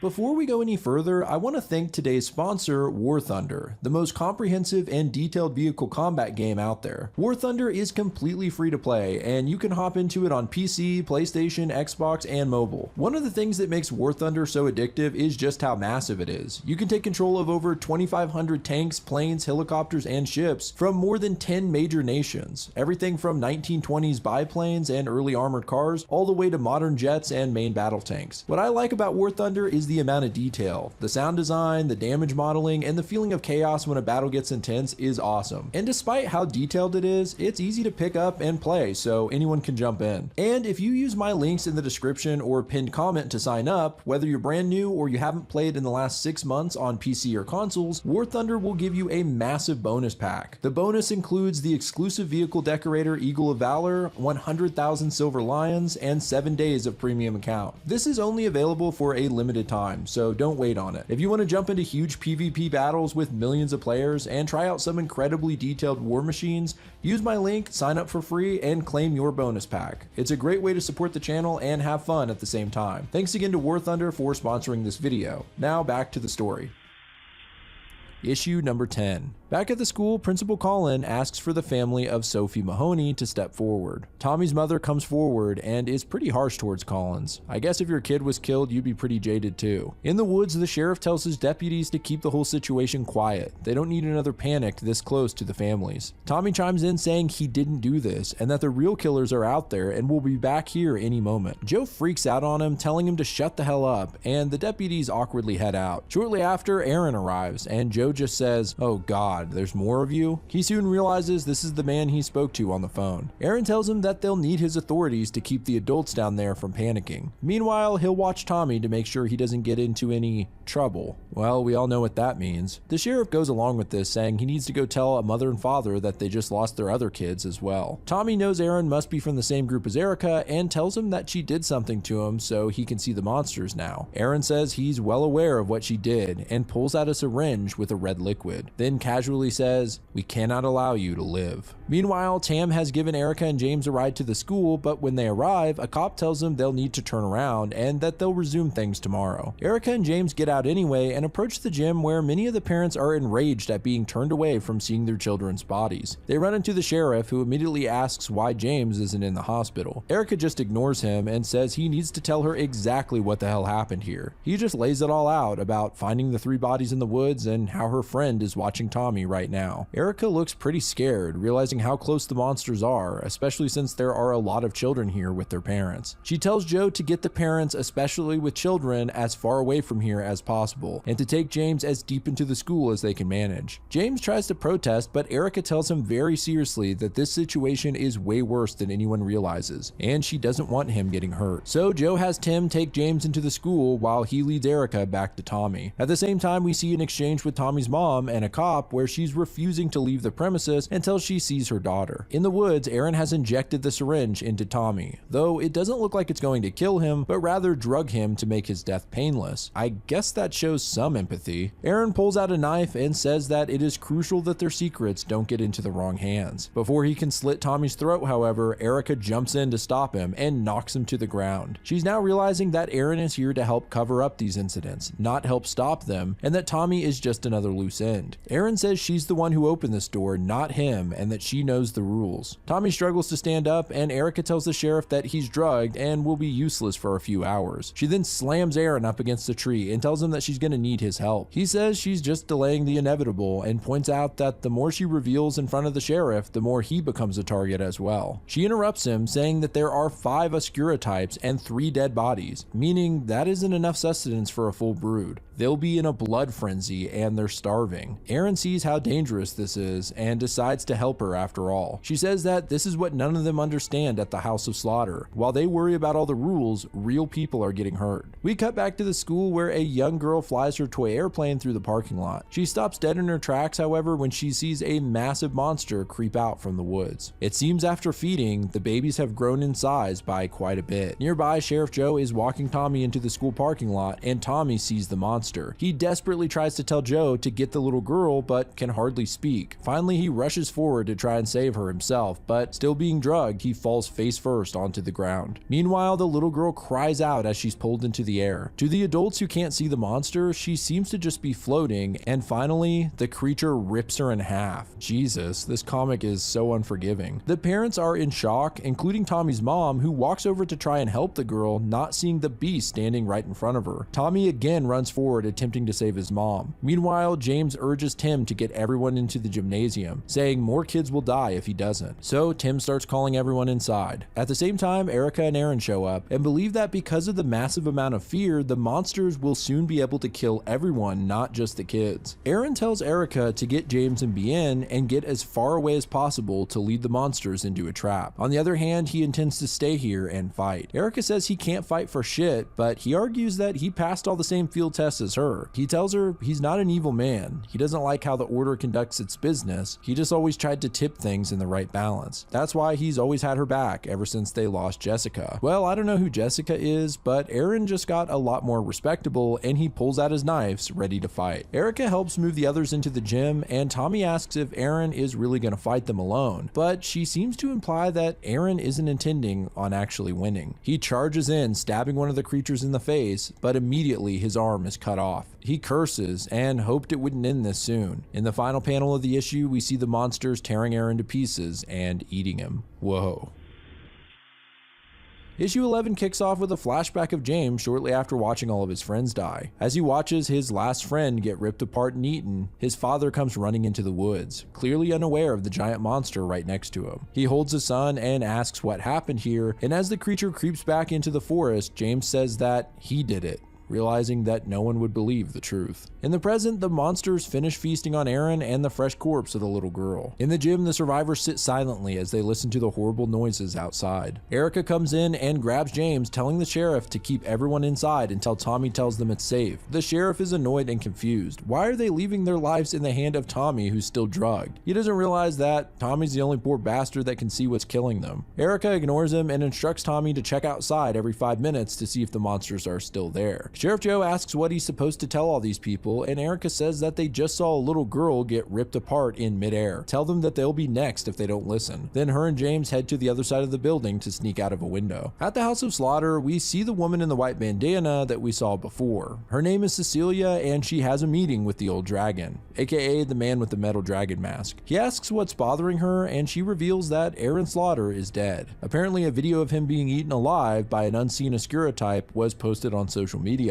and shortly after, another video of a young girl being ripped in half appeared online as well. Cecilia says that their friends in Silicon Valley have helped contain the posts, but the old dragon says they need to do a full blackout in Archer's Peak. No internet and no cell connection. They also need to divert any highway traffic away from the town. He then tells her to take point and bring a full team in. I should point out that while they have this conversation, the old man seems to be chowing down on gummy worms, which was an interesting touch. On the old dragon's desk sits a white teddy bear missing an eye. It starts to giggle, and he tells Cecilia to ignore it. This little bear seems pretty psychotic. He then says he wants Erica Slaughter brought back alive, but Cecilia thinks she's become too big of a risk. The old dragon cuts Cecilia off and slams his fist on the desk, reminding her that he's the dragon around here and that he wants to speak with Erica himself. Cecilia says it will be done. She walks out into the hall and looks at several doors. One is labeled Black Room and another White Room. She enters the White Room, where many more people wearing white bandanas are awaiting her orders. Pretty interesting. So it seems within the House of Slaughter there are different factions or teams or something. Back at the school, Erica helps James climb out of a window, and you can tell it's painful considering his wound. Nearby, one of the monsters is lurking, but it seems they manage to avoid it as they get into a jeep that Erica starts to hotwire. She says if they can find Bien, she can perform the ritual that will let her kill them. James pulls out his phone and sees that he has no service. Erica knows exactly what this means and says they need to move fast. At the same time, James looks up to find the monster right outside of his window, like it's Jurassic Park or something. Issue 12 opens with James running up to a house and banging on the door. His face is covered in blood and tears, and he's crying out for help. Finally, someone answers, and it's Tom, who, if you remember, took Bien to protect her from Aaron and Erica. He says he doesn't know how they found him, but Erica's not getting anywhere near this girl. James falls to his hands and knees and begs for Tom's help, saying that Erica is hurt and he thinks she's dying. So Tom finally gives in and decides to help, following James to the Jeep. Here they find Erica bleeding and slumped over the steering wheel. She just says, "Hey John." And I should point out what appears to be a mistake in this series. Tom is sometimes called John with no explanation. At first I thought maybe it was two different similar looking characters, but no, it's the same guy. I just decided to pick the name Tom because it reminded me of Officer Tom from Everything Is Fine. Anyway, Erica says when she told him not to hide somewhere stupid, she didn't just mean his parents' house, but he says he doesn't exactly have a lot of spare houses to hide in. He asks what happened, and we get a short flashback of Erica fighting the monster, but getting her arm bitten in the process. With her uninjured arm, she managed to kill the damn thing, so at least that's one down. Tom helps her inside, but he says he needs to know what happened. Erica says she'll explain it the best she can, but she needs to stitch herself up, and quick, because the Order of St. George is coming. It cuts to a black car stopping at a sign outside of Archer's Peak, and some of the white bandanas cover it up with an exit closed sign as they make their way into town. While Erica patches herself up with one hand, Tom kind of unloads on her about this whole messed up situation and how he doesn't understand what's going on.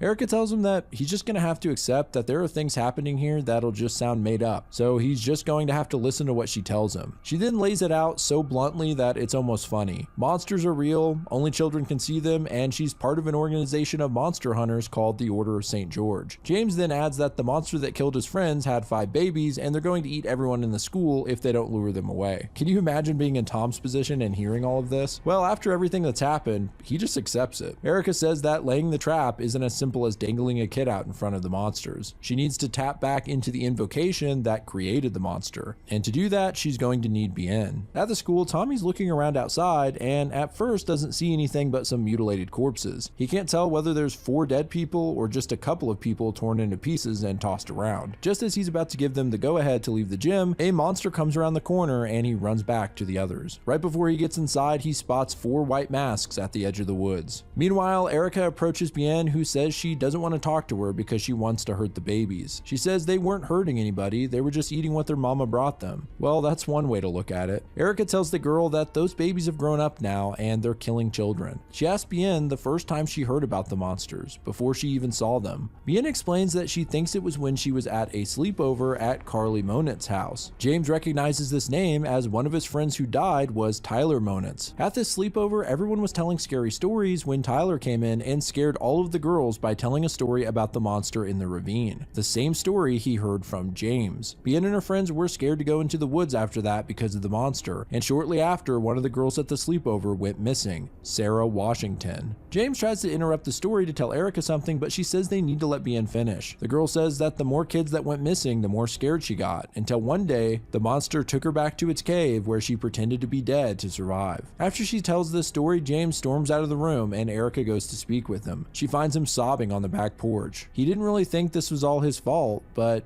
now he realizes it is. He was the one who told the scary story to begin with, which birthed the monster, feasting on all these kids' fears. Apparently, this is the reason the monster left him alive that night in the ravine. Erica starts to explain that there are a lot of reasons why a monster is created, and it's not all his fault. But she's interrupted by someone who says that a member of the House of Slaughter would never reveal such secrets, would they? It's Cecilia, and as soon as Erica sees her, she tells James to get Bien and run. However, out of the house comes Tom, being escorted by 2 more people in the white masks. In a jarring moment, Cecilia doesn't hesitate to pull out a knife and slash Tom's throat open. That is a hell of a way to end this issue.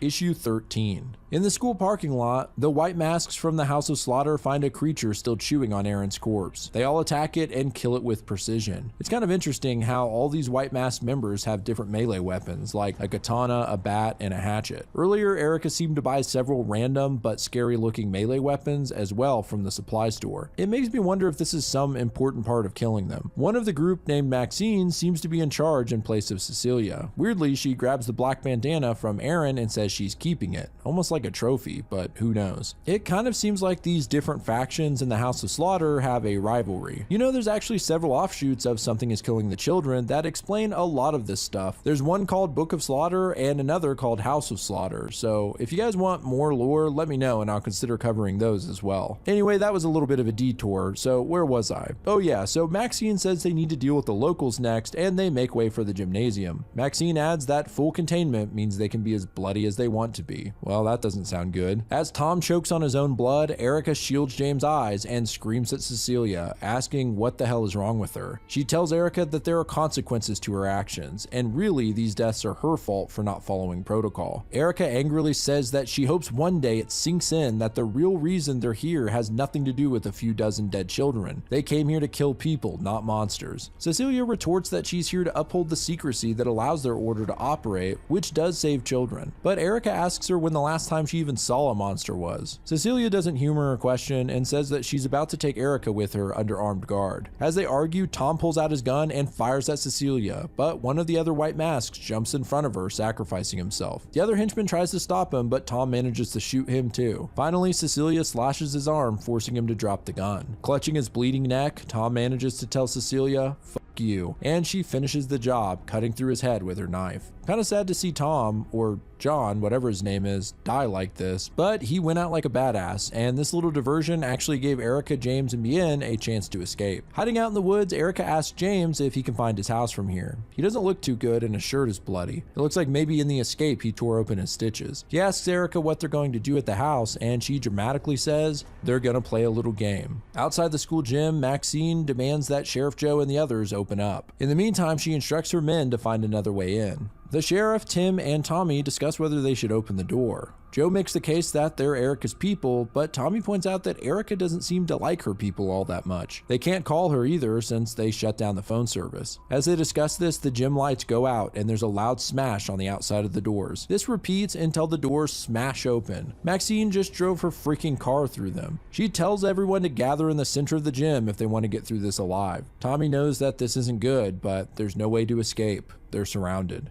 As they enter James's house, Erica apologizes for forcing him to come back here. She tells him and Bien that for this to work, they need to listen to her every word. She pulls out the octopus and tells it she doesn't want any crap. It knows how bad things have gotten and they need to get this done. Surprisingly, it doesn't argue with her and she sets the doll down. Like before, the spirit of the creature inside manifests into a huge glowing form and Erica says it's time to begin.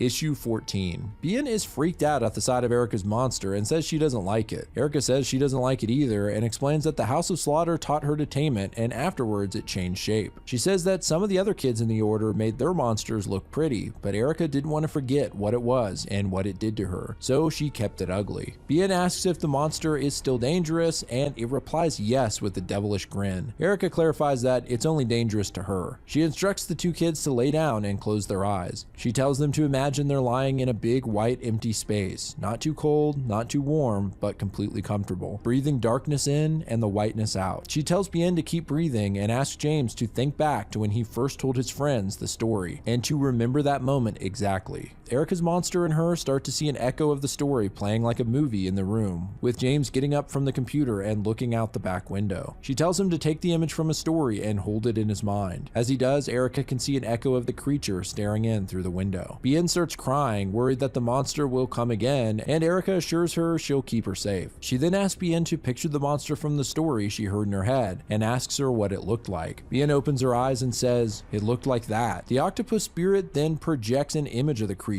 as if it's taking on its shape. I hope this sequence wasn't too confusing, but some weird shit's going down and it's hard to explain because of all the visuals. At the school gym, Maxine and her posse start having everyone empty their pockets, collecting any cameras or phones they might have. Sheriff Joe tells her he's done everything her friends in masks asked them to do, and he doesn't want them treating these people like this. Maxine snaps at him, making it clear that Erica and Aaron aren't her friends, and that she's here to clean up their mess. He tries to argue with her, but she just says she's gonna bury her axe in his neck if he doesn't do what she tells him. While this is all going down, Tommy's mother finds the body bag of her dead daughter, Sophie. She unzips the bag and gets a look at the poor girl's corpse, and immediately breaks down into tears. She holds her daughter's cold cheek and says she would switch places with her in a heartbeat. Maxine comes walking over like an asshole and tells them to group up with the others. Tommy explains that they're saying goodbye to his dead sister. She asks for Tommy's phone and then tells them that they have 2 minutes to join the others. Meanwhile, at James' house, he's freaking out at the glowing monster in his living room, but Erica says it's still Octo. He's just shaped into a copy of the mother monster. It doesn't really matter though. James is straight up reliving his trauma and crying his eyes out. Erica says she's going to stop this from happening to anyone else. She picks up the octopus doll and chucks it outside, where it mimics the monster and cries out into the night. So this is how the trap works, using the copy to lure the other monsters in who will think it's their mother. Back in the gym, Tommy tells his mom that they need to get moving along, but she says she's staying right here and they can kill her if they have to. She just doesn't care anymore. Tommy kneels down and hugs his mom, saying he's still her son and he does care. He completely breaks down in tears, apologizing for not being able to protect his sister, and he wishes he was better. But he does have an idea that might get her out of here and Sophie into a proper grave. He walks up to the sheriff and tells him what these people are really here for: cleanup, to make sure nobody spreads the story of the monster. Joe asks him what he suggests they do, and Tommy replies that they should give them a better story. At the same time, Erica waits in the backyard for the monsters, and Octo tells her coldly that she's going to die. With crazy angry eyes, Erica tells him to get back into his octopus. She needs to work off some anger. The monsters move in and we get a stellar action sequence. Erica moves in, stabbing one creature and breaking another's leg with her fist.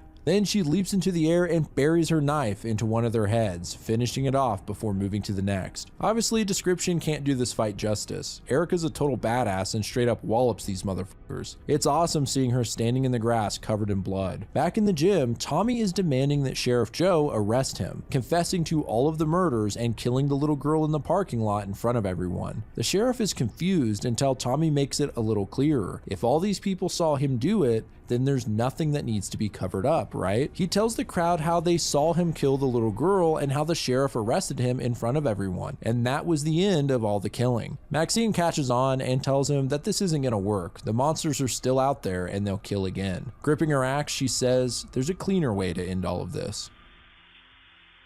Okay, so let's move into the final issue of the Archer's Peak arc of Something is Killing the Children. Erica sits bloody and bruised in James' backyard, having finally killed the rest of the monsters. She stands up and struggles to walk toward the house, passing the chopped up carcasses of the monsters she killed. She slowly walks into the kitchen and douses herself with water before slumping to the floor. She asks James to bring her her backpack and pulls out her phone, calling the House of Slaughter and letting them know that the brood is dead, and to tell Cecilia it's time to go home. On the brink of total exhaustion, she asks James if she can use his shower. She stinks. It cuts to Cecilia getting the call, and she enters the school telling Maxine to stand down. With the monsters dead, she goes along with Tommy and insists that the sheriff arrest him for committing these terrible crimes. She tells him that everyone in this room must understand what transpired here, but this will be the end of it. Kinda sad that Tommy is sacrificing himself like this. He was a naive idiot a lot of the comic, but I think it's safe to say that he's made up for it. Cecilia then speaks to Principal Collins and tells him that the school will receive an anonymous donation that will more than cover the cost of damages on the property. In exchange, he'll handle the whole situation discreetly. She starts to leave and says they need to collect Aaron's body and destroy all the phones they collected. The rest will be hearsay, and they can manage that. Maxine isn't happy with all of this and starts arguing with her that these people have seen too much, but Cecilia harshly corrects her and says if she questions her again, it'll be a decade before she's back on the field. 2 weeks later, a news report covers the events, saying that Tommy Mahoney confessed to the murder of 25 children, finally killing his last victim in full view of the crowd. As the report plays, we see a montage of the school being rebuilt and Tommy's mother crying at the sight of Sophie's grave. Erica heads to the bus stop where all the missing children's posters are being torn down. When she gets there, she finds that the old dragon is waiting for her on the bench.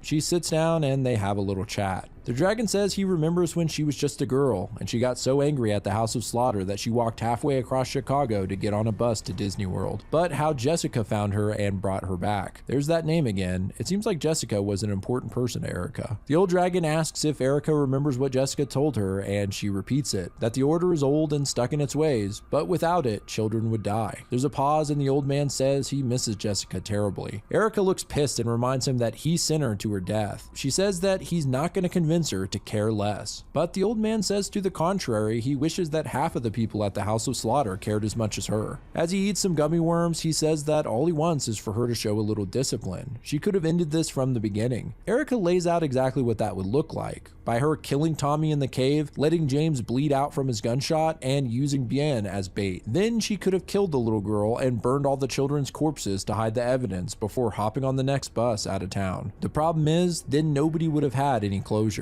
The old man says she wouldn't have had to kill Bien. She could have recruited her and expanded her branch of the family. Furthermore, he asks what Erica was trying to prove with all this. She honestly answers that she just wanted an outcome where everyone would live. But the dragon reminds her that more children died as a result of her actions. Erica, of course, argues that more people died because the order got in her way. The old man then changes the subject, asking Erica to come home. Now that Aaron is dead, she's the last black mask in the House of Slaughter. Erica rejects this, and in fact, she renounces the House of Slaughter and the Order of St. George. She's going to keep hunting monsters until it kills her, but not for them. The man says that he can't accept this and reminds her that the House of Slaughter is only one of many houses. She just tells him to try and stop her and then gets on the bus. As she sits down, she hears a voice. It's James asking where they're going. She immediately tells him no, but he laughs and says he's actually getting off in Milwaukee to stay with his mom for a while. This relaxes her a bit. He tells Erica that they still can't find Bien's family, so the woman from the police station is going to take her in. James then starts to cry and tells her thank you,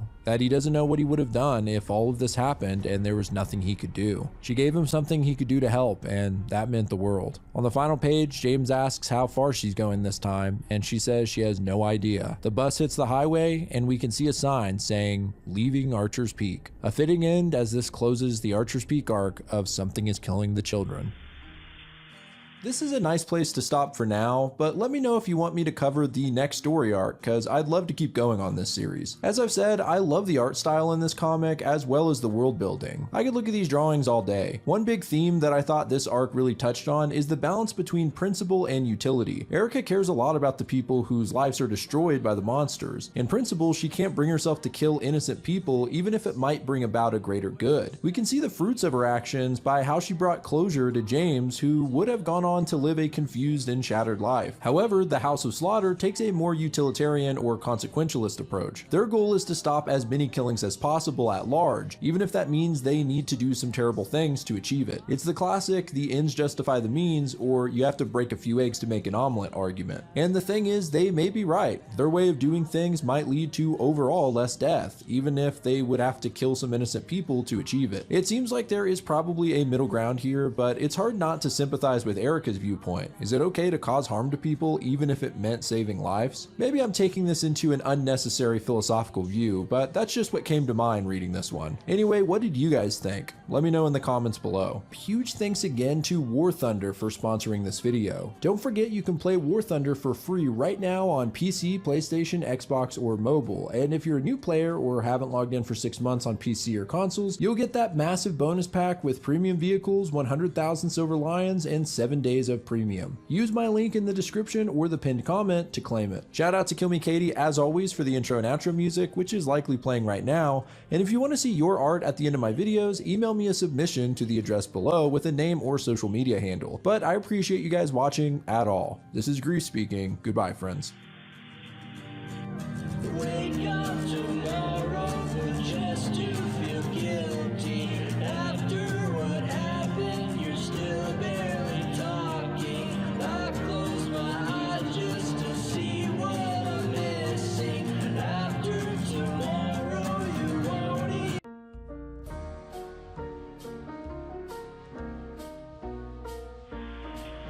Sam and Maggie are the ideal couple living in an ideal society. Sam brings home the bacon and Maggie keeps the house nice and tidy along with her other wifely duties. And don't forget their furry companion Winston, who just seems so sleepy these days. Everything is fine, and look at those giant cat masks, adorable. Everyone's pleasant here and safety is guaranteed with a camera at every corner. Be sure to put poison in your garbage before taking it to the curb to deter any pests. And if you see any suspicious activity with your neighbors, be sure to report it to the authorities immediately. Everything is fine. You may have a few questions like, why are their eyes glowing red? Why is there a distinct absence of children? And what the hell is going on in the neighbor's basement? Well, I suggest you forget all about it. Remember, everything is just fine. Hello friends, this is Grief speaking, and today we're going to be doing a deep dive on the webcomic Everything is Fine by Mike Burchell. I've seen this one suggested in the past, but was worried it would be a massive undertaking since there are 3 parts and each part has 30 episodes. On top of that, the comic is not complete as far as I can tell, and I wanted to do the whole thing. So I stupidly shelved it before I even gave it a chance. However, recently I made a post asking what you wanted me to cover, and Everything is Fine was the top suggested comic by quite a bit. Well, I have to thank you guys because I couldn't put it down, and honestly, it's become one of my favorite comics I've covered so far. I decided the best way to tackle this would be to do it in parts in the same way that the comic is divided up. Today, I'll be covering part 1, and if you guys really want me to, I'll do part 2 and 3 as well. So if you enjoyed this video, like and comment to let me know you want more from the series. A couple of notes about this comic before we get into it. This series can be very cryptic. It doesn't spell things out directly and leaves a lot of room for mystery.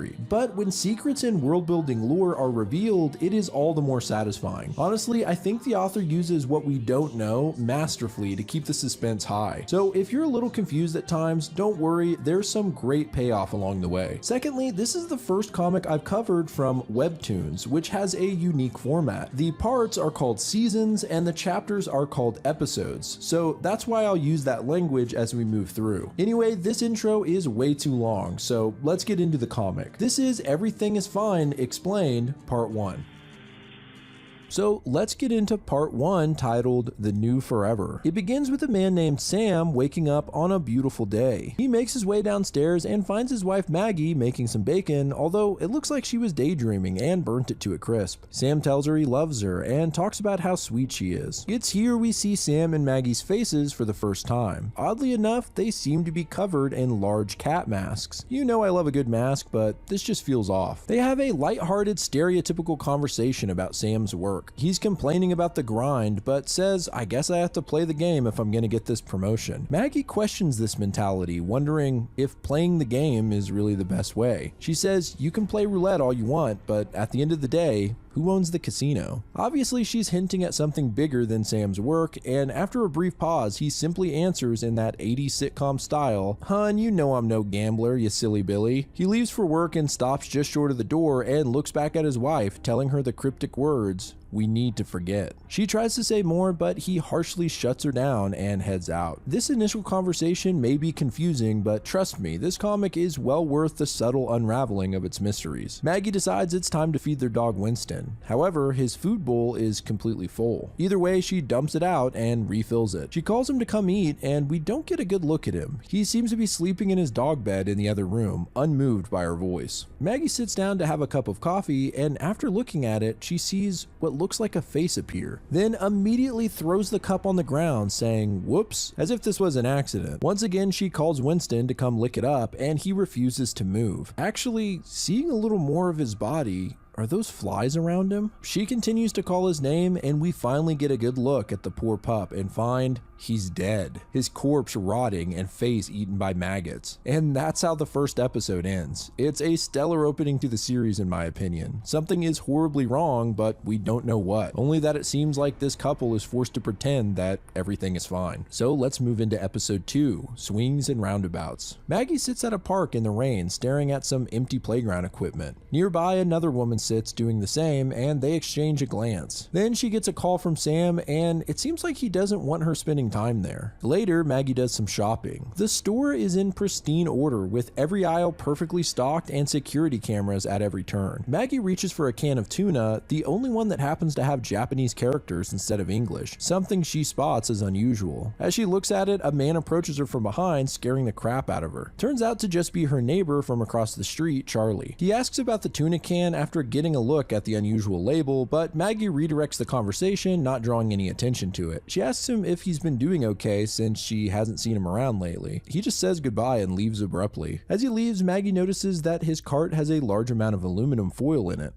Weird. Back at home, Maggie unpacks the groceries when she's greeted by her next door neighbors, Linda and Bob. They engage in typical small talk that feels completely generic and void of anything real. Then Bob invites Maggie and Sam over for dinner tonight. Just then, Charlie pulls up and starts walking into his house. Bob shouts over to invite him to the party as well, and he's clearly uninterested. He says he can't, he's busy working on his model train set in the basement. And Bob asks, are your trains really as important as neighborly bonding, or is there something else you're doing in that basement? It sounds eerily like a threat, and Charlie hesitates to answer. Then his left eye glows red. Maggie, Linda, and Bob's eyes glow red as well, and shortly after, Charlie agrees to join them for dinner. Well, that was spooky. What the hell just happened there? The overly joyful conversation continues like the strange exchange never happened, and Maggie looks up at the nearby lampposts, each of which has several security cameras mounted on them. It looks like every square inch of this neighborhood is under surveillance. Episode 3, Mom Spaghetti, opens with Maggie cooking a red sauce on the stove. Like with her coffee, she sees a face in the sauce, which pops and splatters onto her cheek, looking a little like blood. Sam arrives home, snapping her out of a daze, and the two enter into a conversation fitting for a couple in a 1960s sitcom. Sam looks around for Winston and clearly stumbles upon his dead corpse. He enters the kitchen, however, only saying that Winston seems off and hasn't touched his food. He asks Maggie to take him to the vet tomorrow, and the two sit staring at each other for a few seconds before she finally agrees to do so. This comic really does earn its title. There's a dead dog rotting in the living room, but everything's fine, right? Before dinner, Maggie asks Sam to take the trash out, but before he does, he dumps rat poison in the bag. I guess they have a rodent problem. When he approaches the garbage can outside, he hears a rustling noise, and from behind the can, something peeks out and groans. The entity reveals itself to be another person asking for help. He's got a cat mask on as well, but it's all torn up with chunks missing, and we can see a human mouth underneath. The dirty man begs for food and asks if there there are some scraps in the garbage that haven't been poisoned. Kinda seems like this is the reason Sam put poison inside in the first place. Sam just says nothing and drops the bag before going back in. Inside, he pretends the whole thing never happened and starts up another boring conversation about work. Then suddenly, the creepy man outside appears by the window. It actually works as an effective jump scare because of how this comic is formatted, which is hard to pull off in this medium. He starts talking through the window saying that the trash smelled like poison and asks if he can have some of their spaghetti. He says he hasn't eaten in days and will probably die soon. Sam and Maggie just stare at each other silently. Then their eyes glow red. Sam says he believes Winston wants to go outside for a bit. He walks over to the dog's body and picks it up. He carries it outside and drops it on the sidewalk saying, "I love you, boy." The man outside seems excited about a dog and especially that it's not poisoned. He thanks Sam as he heads back inside. They sit at the table in silence as the sounds of their dog's body being eaten passes through the window. Needless to say, they don't finish their meal. Episode 4, Mise en Place. Bob is getting everything ready for his dinner party tonight. He sings a lighthearted song that seems somewhat ominous given this setting. The table is set and it all looks perfect. Next door, Maggie is holding Winston's collar at the foot of the bed. She's in her underwear and she has a tattoo on her thigh. Normally this wouldn't be worth noting, but it stands out since so far, everyone has looked like they're right out of an Old Navy catalog. It's striking to see someone's human body. Sam walks into the room dressed up for dinner and suggests that Maggie put the dress he left out that matches his blue tie. She points to it and to Sam's surprise, it's all cut up. She calls it old-fashioned and had her own dress in mind. Sam is at a loss for words at the sight of his wife in such a striking red dress, but eventually tries to talk her out of it, thinking it may be a bit over the top for dinner. Maggie is dead set, however, and has Sam zip her up. There's kind of a heated moment where Maggie says, "It's been a while, huh, Sam?" and he feels her back a bit, I guess suggesting that they haven't knocked boots in a while. However, it's hard to tell if this is of their own will or if this society that they're a part of doesn't allow it. Eventually, Sam says that the dress doesn't match his tie, and Maggie shoots him a cold-ass look, saying, "Then get a new tie," before walking out of the room. Bob and Linda talk before the guests arrive, and Bob admires the sunset. He does mention that the smell is getting through though. Maybe it's nothing, but I think that's actually another little clue. I mean, what kind of smell is he talking about? Anyway, Linda asks if they are good to go through with the plan tonight, and he confirms. Across the street, Bob spots Charlie emptying several boxes of aluminum foil in his garbage. Okay, there's the aluminum foil again. Episode 5, Had to Be There. Sam and Maggie arrive at Bob and Linda's house for dinner, and as a joke, Sam says that traffic was brutal, even though they obviously just walked here. Bob doesn't get the joke and they awkwardly walk inside. Then Bob comments on how stunning Maggie looks and makes a bad joke about wife swapping. He then makes a passive aggressive comment about how it gets chilly in their house and that Maggie might want to cover up. It's clear that he's hinting at the fact that Maggie's cleavage is exposed. She bluntly declines despite Bob's insistence, and when Linda asks about Winston, she straight up says he was eaten. Yeah, it looks like Maggie is sick of the superficial nature of this society. In a panic, Sam tries to save face, but then Linda says she knows exactly what Maggie means. After an uncomfortable pause, she says, "Winston is just so cute you had to gobble him up," followed by a bunch of fake laughter. She asks if she can get them a beverage, and Maggie immediately says vodka, which just made me laugh, but Sam quickly chimes in and asks for 2 waters instead. Linda leaves the room along with Bob to help her, and Sam uses the opportunity to talk to Maggie. He says he understands that everything with Winston was tough, but they just need to keep going for her, and she agrees. Okay, so it seems that this whole Pleasantville charade is an act they're forced to put on for some reason, but who is the her they're talking about? Well, we'll get to that later. So the two couples sit and banter about their lives. Bob mentions going to a hardware store, but can't remember exactly which one. It's actually a bit of world building here because it implies that there are multiple hardware stores in different sectors of the city that are all basically the same and are just called hardware stores. They also mention several other businesses with generic names as well, including what they call the art factory, which indicates that art is just manufactured and mass produced. Anyway, there's a knock at the door and Charlie has arrived. Bob ribs him about not dressing up and they all sit down. Linda asks if anyone wants anything and Sam replies, "Just water for me, I have to drive home after all," continuing his bad joke from earlier. Linda and Bob laugh like it's the funniest thing they've ever heard, to the point where it's kind of eerie, but Charlie and Maggie stay silent and exchange a glance. Episode 6, Friends for Dinner. At dinner, the group discusses their occupations. Charlie's job is to move boxes to point 4, and Sam's department does paperwork for points 7 through 10. It gives us a more vague idea of the strange structure of the city. They ask Bob what he does, and he says that he works at the box incinerator. The entire table goes quiet, and they all glance at each other. Okay, now I really want to know what's in the boxes. Linda brings the food out, and before they eat, Bob thinks that one of the guests should give a spontaneous declaration and volunteers Maggie. She gives a bizarre speech saying, "My name is Maggie of neighborhood 147D. Before this delicious meal, I feel spontaneously compelled to offer my thanks. I'm thankful for my husband's diligent work that provides for us and the fulfillment I find in my own household duties. I'm thankful for the government that keeps us healthy, protects us, and feeds us. I'm happier than I've ever been." Then everyone at the table says, "We are the happiest we've ever been," in unison. Yeah, this has real North Korea vibes. The fact that they all knew what to say at the same time at the end makes it seem like this was not such a spontaneous declaration, but rather a rehearsed one. There's an interesting detail shown when they start to eat. The cat mouth on the masks opens up like an automatic door, and you can see the real human mouth inside.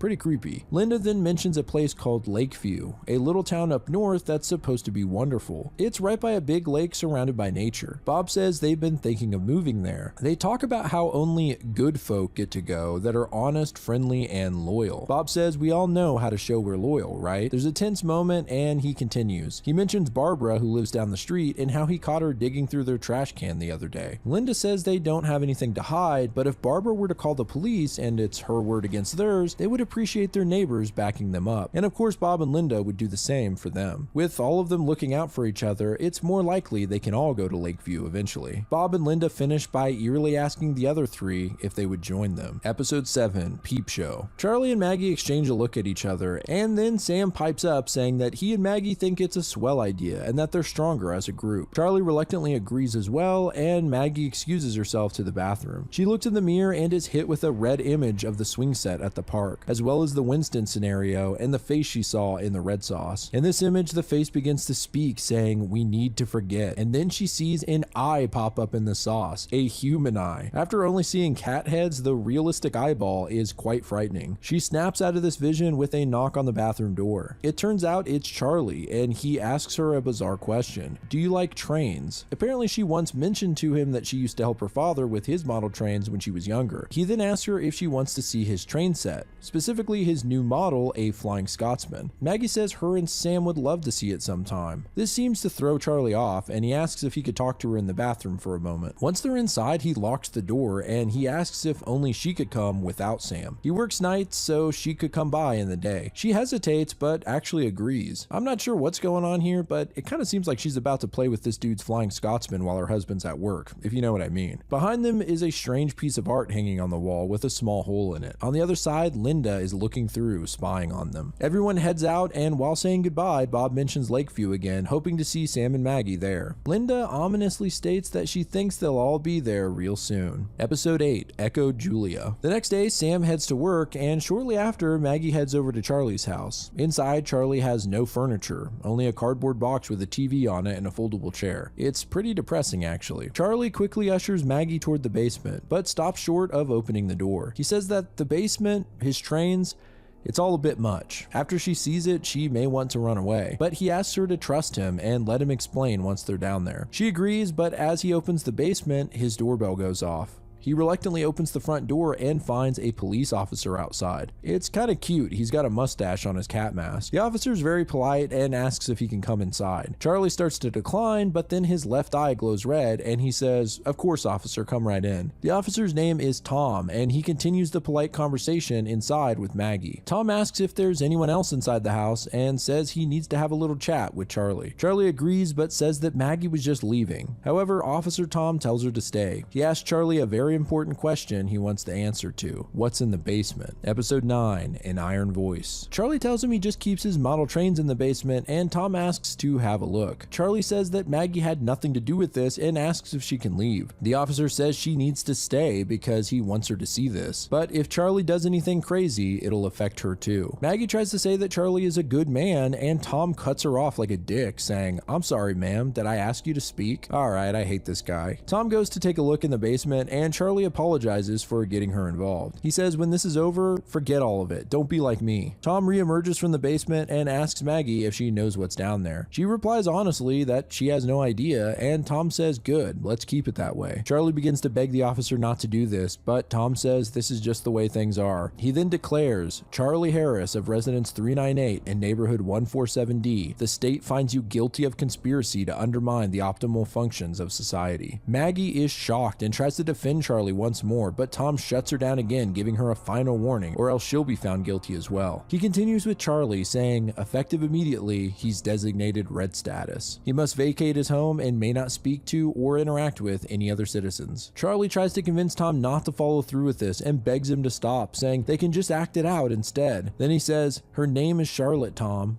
Whatever that means. Tom tells him there's just no going back. He pulls out his phone, which has a profile on Charlie with all of his information down to his weight and height. He hits a button to change Charlie's status to red, and immediately Charlie's eyes glow. He screams in terror as if experiencing something truly horrific, clawing into his face in the process. As he cowers on the ground, Officer Tom tells Maggie that now she can leave. Episode 10, Forget Me Not. Sam's alarm goes off and he wakes up bright and early to get ready for work. However, he'll be making his own breakfast since it looks like Maggie is sleeping in, and I guess this has been the case for the last 2 weeks. She eventually gets up and goes about her morning, bathing and brushing her teeth. She puts her toothbrush up and then suddenly sees a third red toothbrush in the holder. She tells herself to forget, and the brush vanishes. In the mirror, she sees a replay of Charlie begging Officer Tom not to do it. He once again says her name is Charlotte, but this fades away and Maggie tells herself to forget once again. She sees Winston's food bowl and another face in her coffee, but repeats the word forget, causing them to fade. This continues throughout her day as she sees various images that shift back to normal, like the tuna can with the Japanese characters, and a painting in her house that had 3 flowers changing to show only 2. She continues to repeat the phrase as the pages turn red, and she laughs maniacally like she's losing her damn mind. Episode 11, Carrot and Stick. Outside, Maggie runs into Linda, who's packing some boxes into her car. Turns out her and Bob are moving to Lakeview after all. Maggie asks her how they got in, and Linda replies that she must just be lucky. Maggie doesn't let her off easy though, and asks if it had anything to do with Charlie. After a tense pause, Linda says she doesn't know anyone by that name. Maggie just pretends she misspoke and heads over to the park where she watches the empty playground once again, repeating the word forget. Officer Tom shows up and asks her how she's doing today, like nothing happened. Maggie is visibly trying to hold in her anger. After a few seconds of silence, Tom reminds her that an officer just asked her a question. Her eyes glow red and she finally responds saying, I'm doing wonderful, Tom, how about you? He sits down next to her and they have a pleasant and superficial conversation. Finally, he straight up asks her if she's heard from Charlie, and we see her dig her nails into the park bench. She tells him she has no idea who he's talking about, and Tom laughs it off like it was a mistake. He says, I'll be seeing ya, and walks away. Yep, it looks like he's got his eye on Maggie now. Episode 12, Crocodile Teeth. Back at home, Maggie stares into her mirror and sees Charlie, who tells her to forget all of it. She spots the red toothbrush again and then sees Sam in the mirror saying, we need to forget. She screams that she's trying, and when she looks at the toothbrush holder, it's now full of only the red brush. She looks over and sees Charlie on the bathroom floor ripping his own eyes out, saying, why, Maggie, why? This vision spirals out of control as a giant Officer Tom grabs her like a doll. But she snaps back into reality by smashing the mirror and cutting up her hand pretty bad in the process. In tears, she grabs a shard of glass and holds it to her own neck. It seems like maybe she's giving up on life. Then, for a brief moment, she sees what looks like a child brushing their teeth in the shattered glass, although we can't see their head. The kid, a little girl I think, is singing a cute song about brushing her crocodile teeth, and then presumably Maggie enters the bathroom and has a funny conversation with her. It's a funny family moment that confirms something you probably guessed by now. Sam and Maggie had a child, and likely many of the other adults around, but there have been no children in sight. When Sam told Maggie they have to keep going for her, they were likely talking about their daughter. Maggie looks over and sees Charlie once more, although he has no facial features, only the blank cat mask. It's clear he's in her head. Maggie tells him she doesn't want to forget anymore, and Charlie tells her it's time then, isn't it? She asks time for what, but he implies she already knows. He leads her outside and over to his house, which is covered in police tape. Inside, he tells her that once she goes down into the basement, there's no going back. Episode 13, Science 101. Maggie asks Charlie what's down there, and he tells her that she already suspects it, but that this will only confirm her beliefs. So she enters the dark basement and flips on the light. We finally get a look at whatever it was that Charlie was hiding down here. It turns out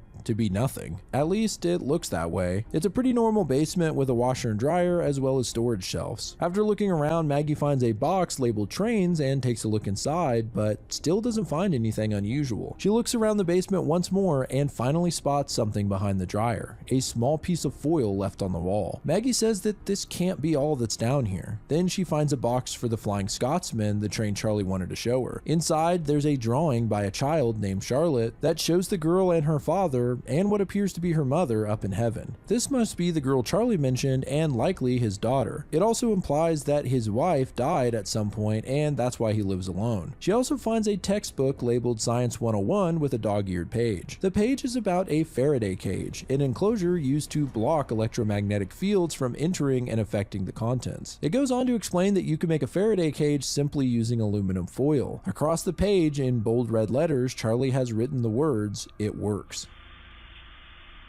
Episode 14, Supply Chain. Later, Maggie is shopping at the store looking for some foil. It seems that the shelf it should be on is completely empty. She asks an employee if they have any more in the back, and the guy acts really weird about it, flatly telling her that they don't, and he refuses to even look. She walks back to her car and is greeted by a stranger in the parking lot who introduces herself as Judy. She notices Maggie was looking for foil and assumes it was for a turkey. Maggie goes along with this, and it becomes clear that Judy knows this isn't for a turkey, and using cryptic language, she inquires how much foil Maggie really needs and eventually tells her she can have some of hers. Judy opens her trunk to reveal a ton of aluminum foil. She says Maggie can have all of it for free and maybe down the line she could do Judy a favor. They transfer the foil to Maggie's car and Judy tells her to be careful roasting her turkey. It needs to be completely sealed and may need doubling up. She also tells her that cooking the bird is only part of the job.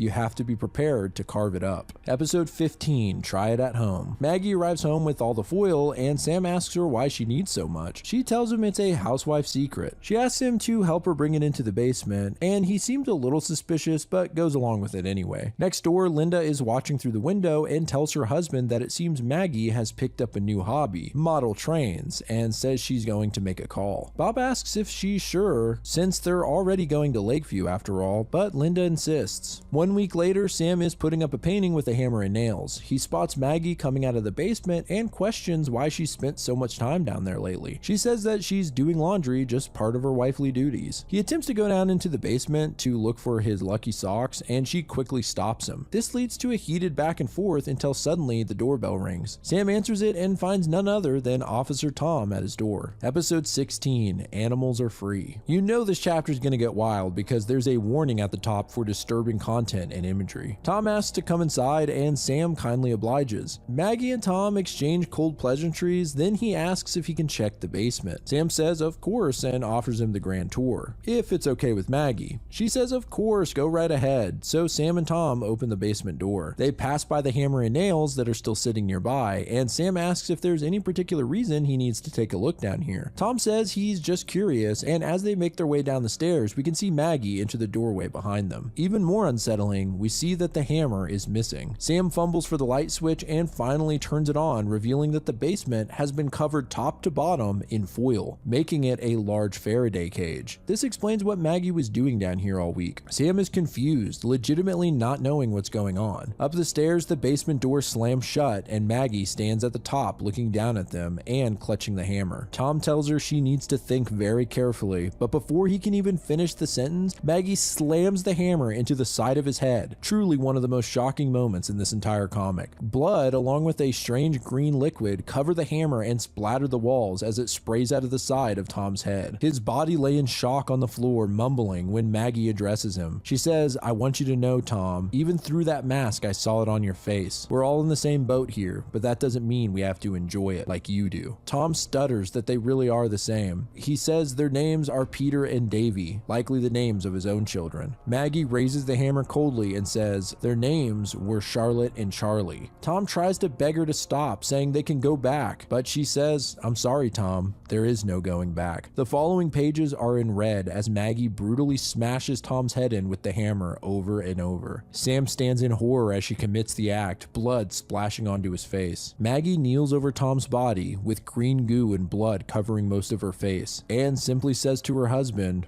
We need to talk. On the ground, we see Tom's mutilated head, his brains exposed. My God, what a chapter. Episode 17, Since Last Accident. Sam is in a complete daze, seeing his wife clean the blood off of herself in a blur. She reaches into Tom's pocket and pulls out his phone. It's locked by fingerprint, but no problem. She pulls Tom's lifeless thumb onto the screen to unlock it. Sam is still watching in shock while Maggie opens an app and shows a map of the neighborhood and little colored cat heads tracking everyone's whereabouts. She clicks on Sam's icon and gets a detailed readout on him. At the bottom it says last ping 3 minutes ago, next ping 7 minutes. Seeing this puts Maggie in a panic. She looks up at Sam and tells him that it's okay to talk, that's what the foil's for. He stays silent and she tries to help clean him off until he finally tells her not to touch him and smacks her hand away. He asks her if she has any idea what she's done and that now they've lost everything. She tries to assure him that it's okay. She'll explain everything, but first she needs his help. They're being tracked and in 6 minutes the GPS will update, and if they're still down here when it does, they'll know something's wrong. Charlie is barely listening and still in a full-blown panic, calling her crazy. She asks him if he's still in there, if he still loves her. After a long pause, he says,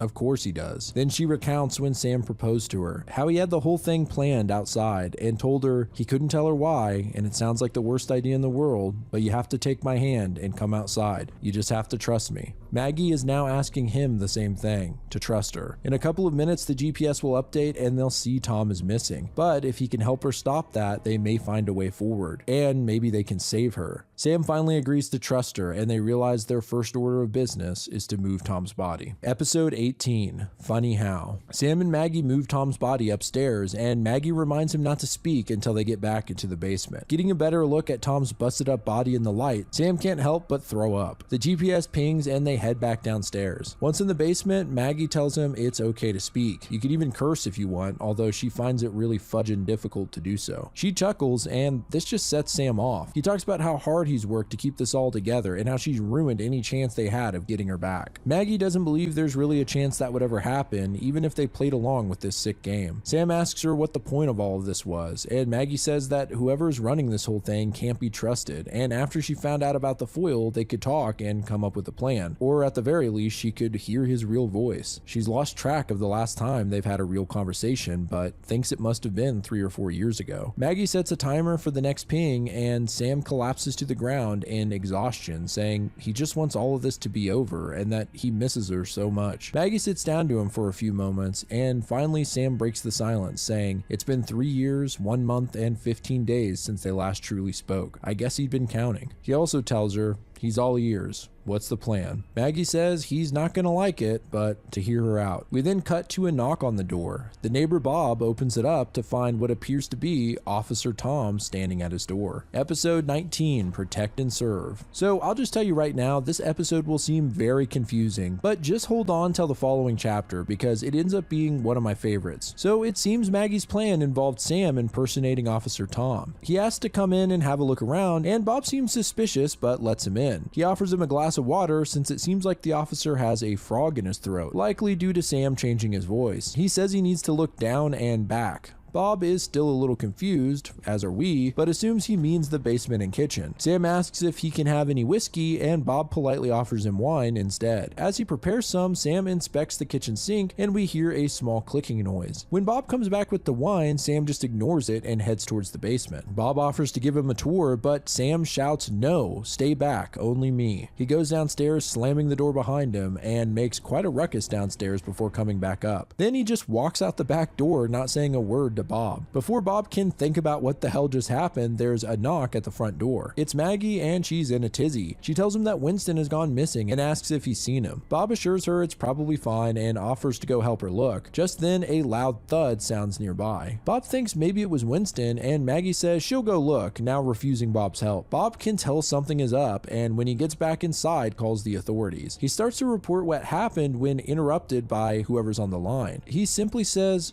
"Oh, I see," as his eye glows red and he hangs up the phone. Like I said, this is a very confusing chapter, but it pays off in the next segment. Episode 20, Working the Angles. Across the street, Maggie rushes into the basement where she finds Sam. He apologizes for making the loud noise when he jumped the fence. Either way, it seems like they pulled it off. It then cuts back to before the last episode. Maggie is convincing Sam to go through with her plan, saying that Bob and Linda were never really their friends and that they tried to do the same to them. She runs through the plan one more time, and it sheds light on what was going on in episode 19. Linda's out shopping, so Bob will greet Sam at the door and will have to let him in even if he's suspicious. Then Sam will unlock the kitchen window when Bob's not looking, which explains the clicking noise. Next, they have the GPS from Tom's head and his phone. It's actually some interesting lore here showing how they're tracked, implants. Sam gets into Bob's basement and smashes Tom's phone and then hides the tracker and hammer somewhere. Then he leaves through the back door to avoid the street cameras. Bob will be watching, but Maggie will distract him, giving Sam a moment to hop the fence and get back home. Using Tom's mustache and uniform works well enough, but what about Sam's voice? Even if he doesn't fool Bob, he needs to at least fool the microphones. Maggie shows Sam what she found on Tom's phone, a video of Tom presumably playing with his two kids, something Maggie implies even he shouldn't have kept. In the recording, Tom is playing cops and robbers with his boys. Maggie can cut the video up into clips and cue them up to play when needed. This explains why Sam was barely speaking to Bob, and when he did, he used slightly bizarre language. Finally, Maggie used Tom's phone to reply to his supervisor. She sends a text about how the reports from 395, Bob and Linda's house, were false again, and to give them a red eye ban if they call again because of the bad intel. Surprisingly, they go along with it, and this explains why Bob was cut off when calling to report Maggie again. It also opens up some interesting questions about the whole red eye thing. It's still unclear to me what is happening when one of those eyes goes red, but we'll learn more about that later. Back in the present, Sam asks Maggie if she's okay, and she breaks down about what they've done, calling herself a monster. Sam takes her hands and says that she's not a monster, she's a mom.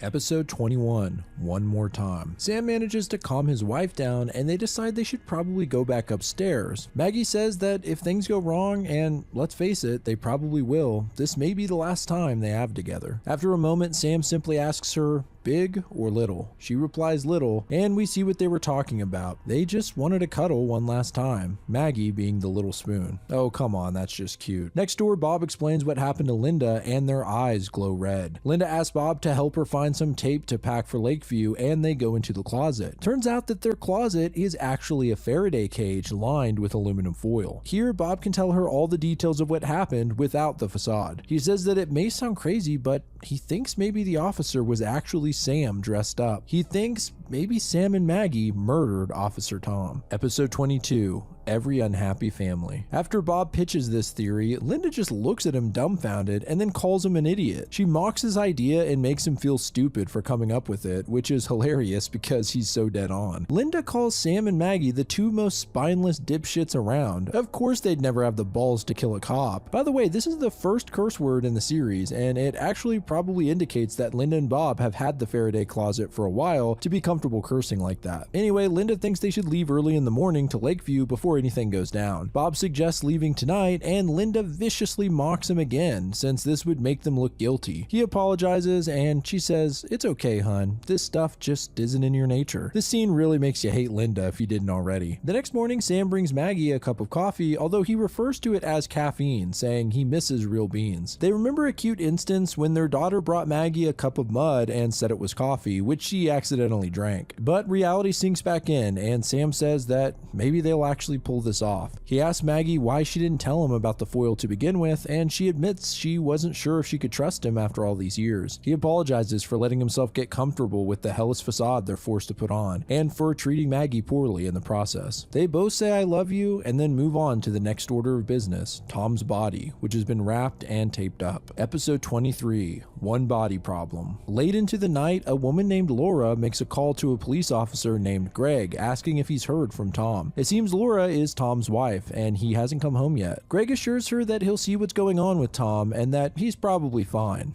unaware of course that Tom is dead in a basement with his head bashed in. When the time is right, Sam and Maggie carry Tom's body over the fence into Bob and Linda's yard. With the kitchen window unlocked, thanks to Sam, they can sneak inside with the body. They head for the basement where they unwrap Tom's body, and we get another disgusting look at Tom's exposed brains and whatever that green goo is. Sam grabs the broken phone, tracker, and hammer and lays them by the body. Then the couple begin to sneak back out of the neighbor's house. Once they get upstairs, however, the hall light comes on and it seems Linda is up and walking about. Episode 24, Desperate Times. Linda looks into the kitchen and spots the open window. Meanwhile, Maggie runs back downstairs for some reason. After a few moments, there's a jarring sound as the living room window is smashed. Linda runs over to inspect it, and this gives Sam and Maggie the chance to escape out of the kitchen window. Linda barely gets to the window when she hears even more noise outside, the couple climbing over the fence and being loud about it. But they manage to make it inside before Linda gets a look at them. Inside, Sam and Maggie are completely out of breath, but they manage to move the body and get back right before the 10-minute GPS reset, hopefully framing their neighbors for the murder. Sam asks Maggie what she threw out the window, and it turns out it was the hammer, which is why she ran back downstairs. Linda finds it in the yard and also happens to notice her neighbor's lights on. Sam freaks out over the hammer since it was covered in blood and goo and might lead to Linda looking into the basement. But Maggie reminds him it doesn't really matter at this point. They can't report it, so they're out of options. Bob and Linda inspect the hammer inside and decide it must definitely have something to do with Sam and Maggie, and decide to at least try to report them. But before they get very far, police lights flash through the windows. Soon there's a knock at the door and Linda opens it up. Outside, Officer Greg and another cop politely ask if she's seen their good friend Tom lately. Episode 25. Sam and Maggie see the cops at their neighbor's door and realize that this is where the rubber hits the road.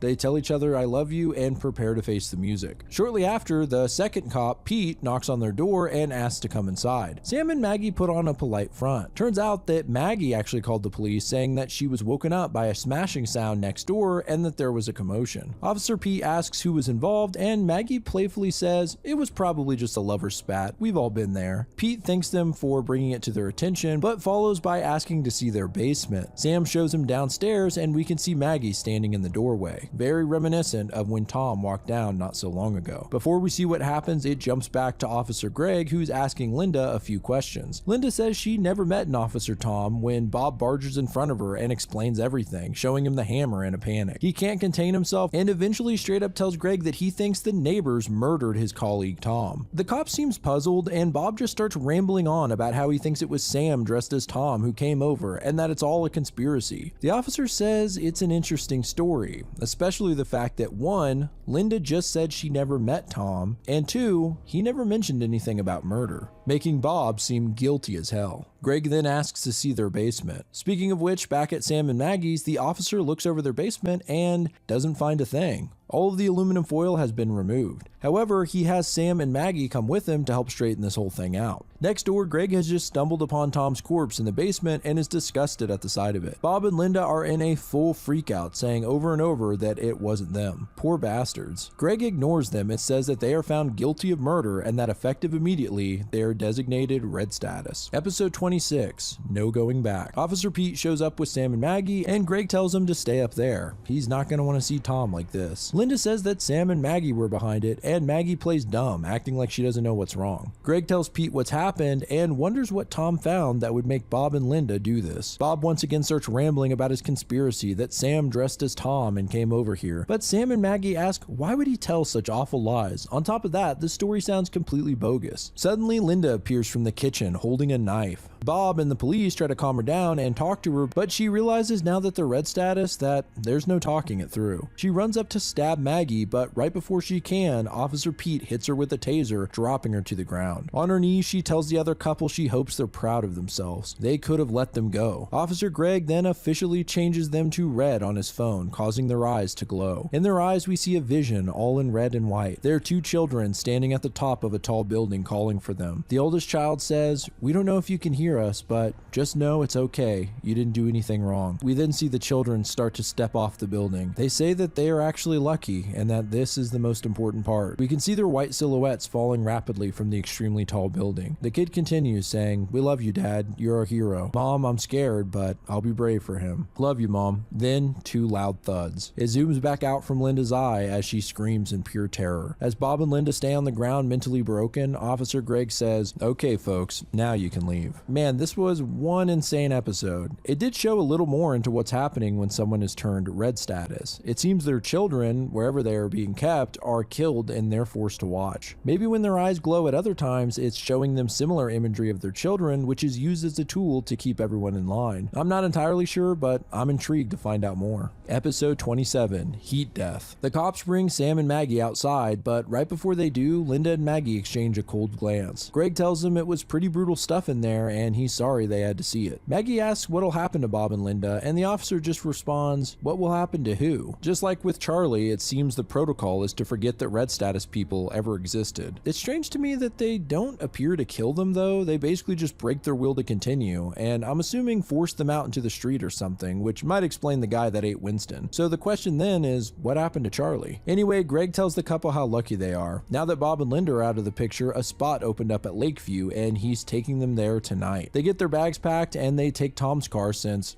well, he won't be needing it. Sam and Maggie sit quietly in the back of the car until Greg asks them if they know what's going to happen here. They look puzzled and he says soon they can see for themselves. They're just about to pass another neighborhood in a minute. The one before theirs on the schedule, whatever that means. Greg pulls down the visor and notices a picture Tom had of him and his wife. Looking at the picture, it's clear that Sam and Maggie feel uneasy. Greg tells them to look up ahead on their left and an orange glow begins to cover the car. Outside, we see several houses being burned to the ground. We get a top-down zoom out of the neighborhood and see that it's actually several blocks in flames. Even more zoom out shows that thousands upon thousands of houses have already been burned down. What the actual hell is happening?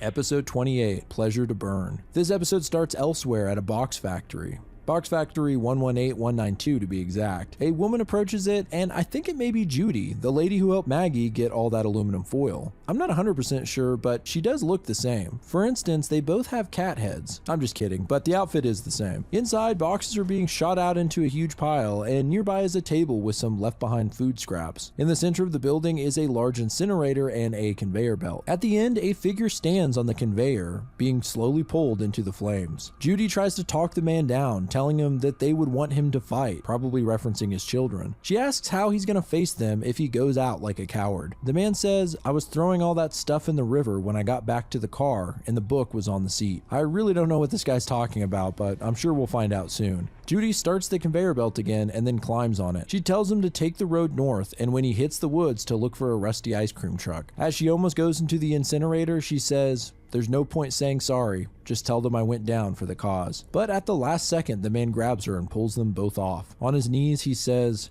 "Okay, I'll help." Judy thanks him and says, "Welcome to the rebellion, Charlie." That's right, the man is Charlie. His face is still torn up where he clawed at it, and even weirder, you can see his exposed brains through the mask, which really gives me some questions about the anatomy here. I mean, what the hell is happening in those cat heads? This whole segment is pretty cryptic, but I think it'll make more sense down the line. The part about the book is confusing, but I do wonder if he's talking about the Science 101 book that he left for Maggie to find. Maybe he was forced to throw his wife and daughter's things into the river and the book was left behind by accident, leading him to learning about the Faraday cage. Anyway, let's get back to Sam and Maggie in the final episode of season 1. Episode 29, All Good Things. This episode starts off kind of funny. Because of the nature of webtoons, you can basically have endless panels that keep scrolling down, which leads to some interesting formatting that you couldn't normally get away with. For instance, when Bob and Linda go red, that whole sequence was one long panel. Well, the author takes advantage of this to basically do a movie-like title scroll on this final episode. Reminds me of the opening of The Shining, where we see the car driving down that winding road. But here, it just keeps going to the point of being kind of comical. Finally, Officer Greg says you folks are in for a real treat, and that Lakeview is something else. As he speaks, we see a squirrel on the side of the road nibbling on something, and on a closer look, it appears to be a human finger. Pretty disturbing stuff. The town comes into view, and as promised, it's beautiful. It's right in the middle of nature, surrounded by a massive lake. Greg parks in a communal parking lot just outside of town, saying that they don't do cars here. As he gets out of the car, he puts on a little badge with a smiley face. A man approaches them named Julian. He has a pink cat head with a butterfly on it. This is the first time we've seen a design on any of them. Anyway, he asks how Greg is holding up after the Tom situation. I might note that Julian has a badge as well that has 2 smiley faces on it. Interesting. Julian says everyone's shook up about Tom, but we're all born of stars and we all return one day. So you kind of get Julian's vibe just with that. He greets Sam and Maggie with optimism and compliments Maggie's outfit. Just then the mayor shows up. Her cat mask has a heart around one eye, making her instantly recognizable from the photo in Tom's car. Yep, the mayor of Lakeview is Tom's wife. She comes in with the typical fake happiness we've gotten used to. Greg tries to pull her aside, presumably to talk about her dead husband, but she refuses, saying there's no time. After all, she needs to greet the fresh new faces of Lakeview. Sam says he's sorry for her loss, but she shrugs it off, saying that's enough of that sorry business. It's too nice a day. Damn, talk about moving on. Your husband's brains are leaking onto a basement floor, lady. She then adds, besides, it's not like you murdered my husband, right? I gotta say, that line is just straight up scary given the circumstances. Maggie says sorry all the same, and the mayor snaps a little bit, saying that's enough. She calms herself down a little and says there's a bright day ahead of them.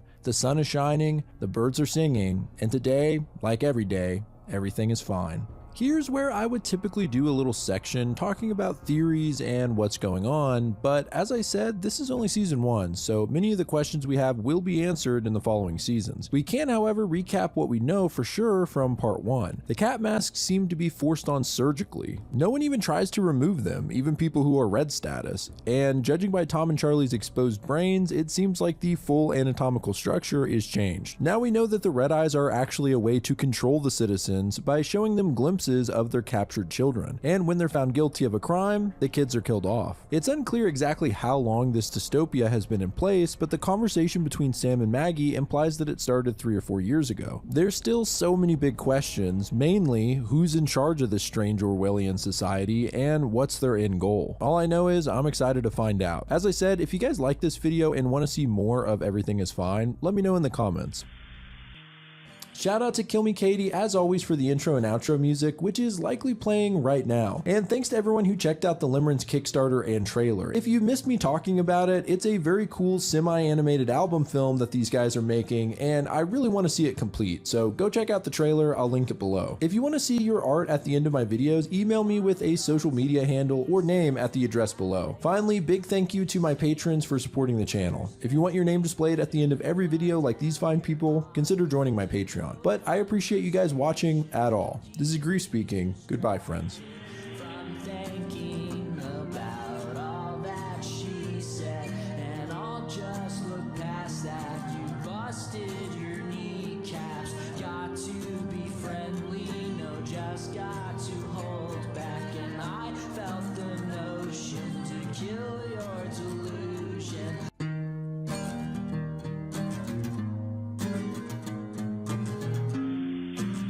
Hello friends, this is Grief speaking, and today we're looking at part 2 of Everything is Fine. I asked you guys to let me know if you wanted me to cover the whole series, and you let me know. I have to give a big thank you to everyone for blowing the last video up. I was just shocked by the enthusiasm and all those new subscribers. I haven't had time to even comprehend the channel growth in the last few months, so thank you, seriously. Anyway, I don't want to take too much time here since this is a long one, so let's just get right into season 2. This is Everything is Fine Explained, part 2.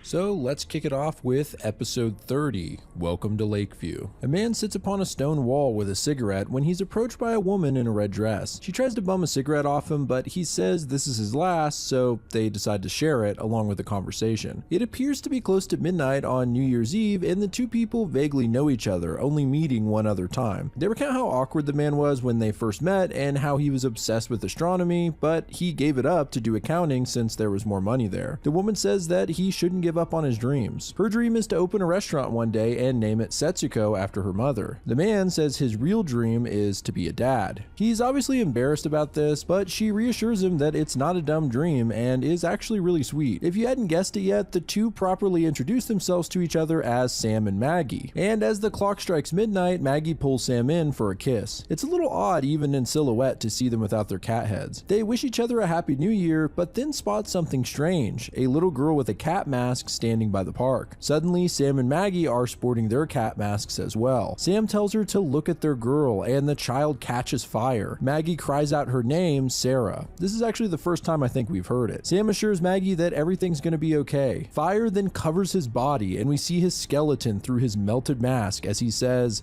"Everything is fine." Maggie wakes up, and this was obviously a nightmare, but I do believe the start of it was an actual memory of how Sam and Maggie met. She hears a loud knock on their door and answers it to find Julian, the first resident of Lakeview that they met besides Officer Greg. He says he was heading out for his morning jog, and they figured they may need a refill on food for Winston. We learn that Sam and Maggie have now lived here 2 weeks, and Julian hands her a sack that has blood actively dripping from the bottom. You guys may remember that Winston, their dog, died early in part 1, so what the hell is this food for? Maybe they got a new dog and named him the same thing? Anyway, Julian mentions that tomorrow is the trial, and he can't wait for them to see what Lakeview is really all about. Maggie calls for Winston, saying she has something nice and juicy for him, and closes the door. Next, we see a man with a tattered cat mask in the forest. He's attempting to drink water from a creek when he's suddenly shot in the leg with an arrow. He looks in terror at his assailants and addresses them by name, saying that they once did pottery together. We see the two attackers and they say, "Sorry bud, it ain't personal. Just how things are," and a cry of pain rings out through the forest. Quite the intro to season 2 here, and already a lot of questions are popping up, so let's keep it moving. Episode 31, The Players. Maggie's going on a jog through the woods when she finds an arrow carved into a tree. She takes a closer look, but is interrupted by 2 Lakeview residents, Glenn and Gladys. They're out on a hike and are completely nude. They also both have designs on their masks just like Julian and the mayor, which confirms that Lakeview residents are a little less restricted when it comes to personal expression, at least in this way. Anyway, they have an awkward exchange. At one point, Gladys refers to her breasts as December pumpkins, which really made me laugh. But you get the idea. These two are free spirits and strangely content considering the messed up circumstances. Gladys says, "Do you want to know a secret? This is all there is." Next, we get a look at the town's market where Sam sells vegetables from his garden. However, all of his vegetables are pretty small and he's having a hard time growing anything worth selling. His stalled neighbor Dave is a hunter who sells furs and meat and is an all-around nice guy. Sam asks Dave more about merits and how they work around here. You might remember Officer Greg and Julian both wearing badges that had smiley faces on them at the end of part 1. Apparently these are merits and you can buy one for $10,000, which seems virtually impossible from selling things at the market. As they talk, a woman named Becky shows up who has 3 frowny faces on her badge. Sam starts to ask her about them when Dave interrupts and tells him not to talk about the merits, especially around someone like Becky. Meanwhile, Maggie meets 2 of her neighbors, Chris and Gina. They tell Maggie not to be nervous seeing her first trial tomorrow and that her and Sam can just hang back and watch how they do it. That way, when the time comes, they'll know how to get their own hands dirty. Whatever they're referring to here can't be good. Episode 32, The Game. Maggie makes a delicious looking meal for her and Sam. We don't know whether she was able to live out her dream of being a chef before everything went to hell, but she clearly has the chops for it.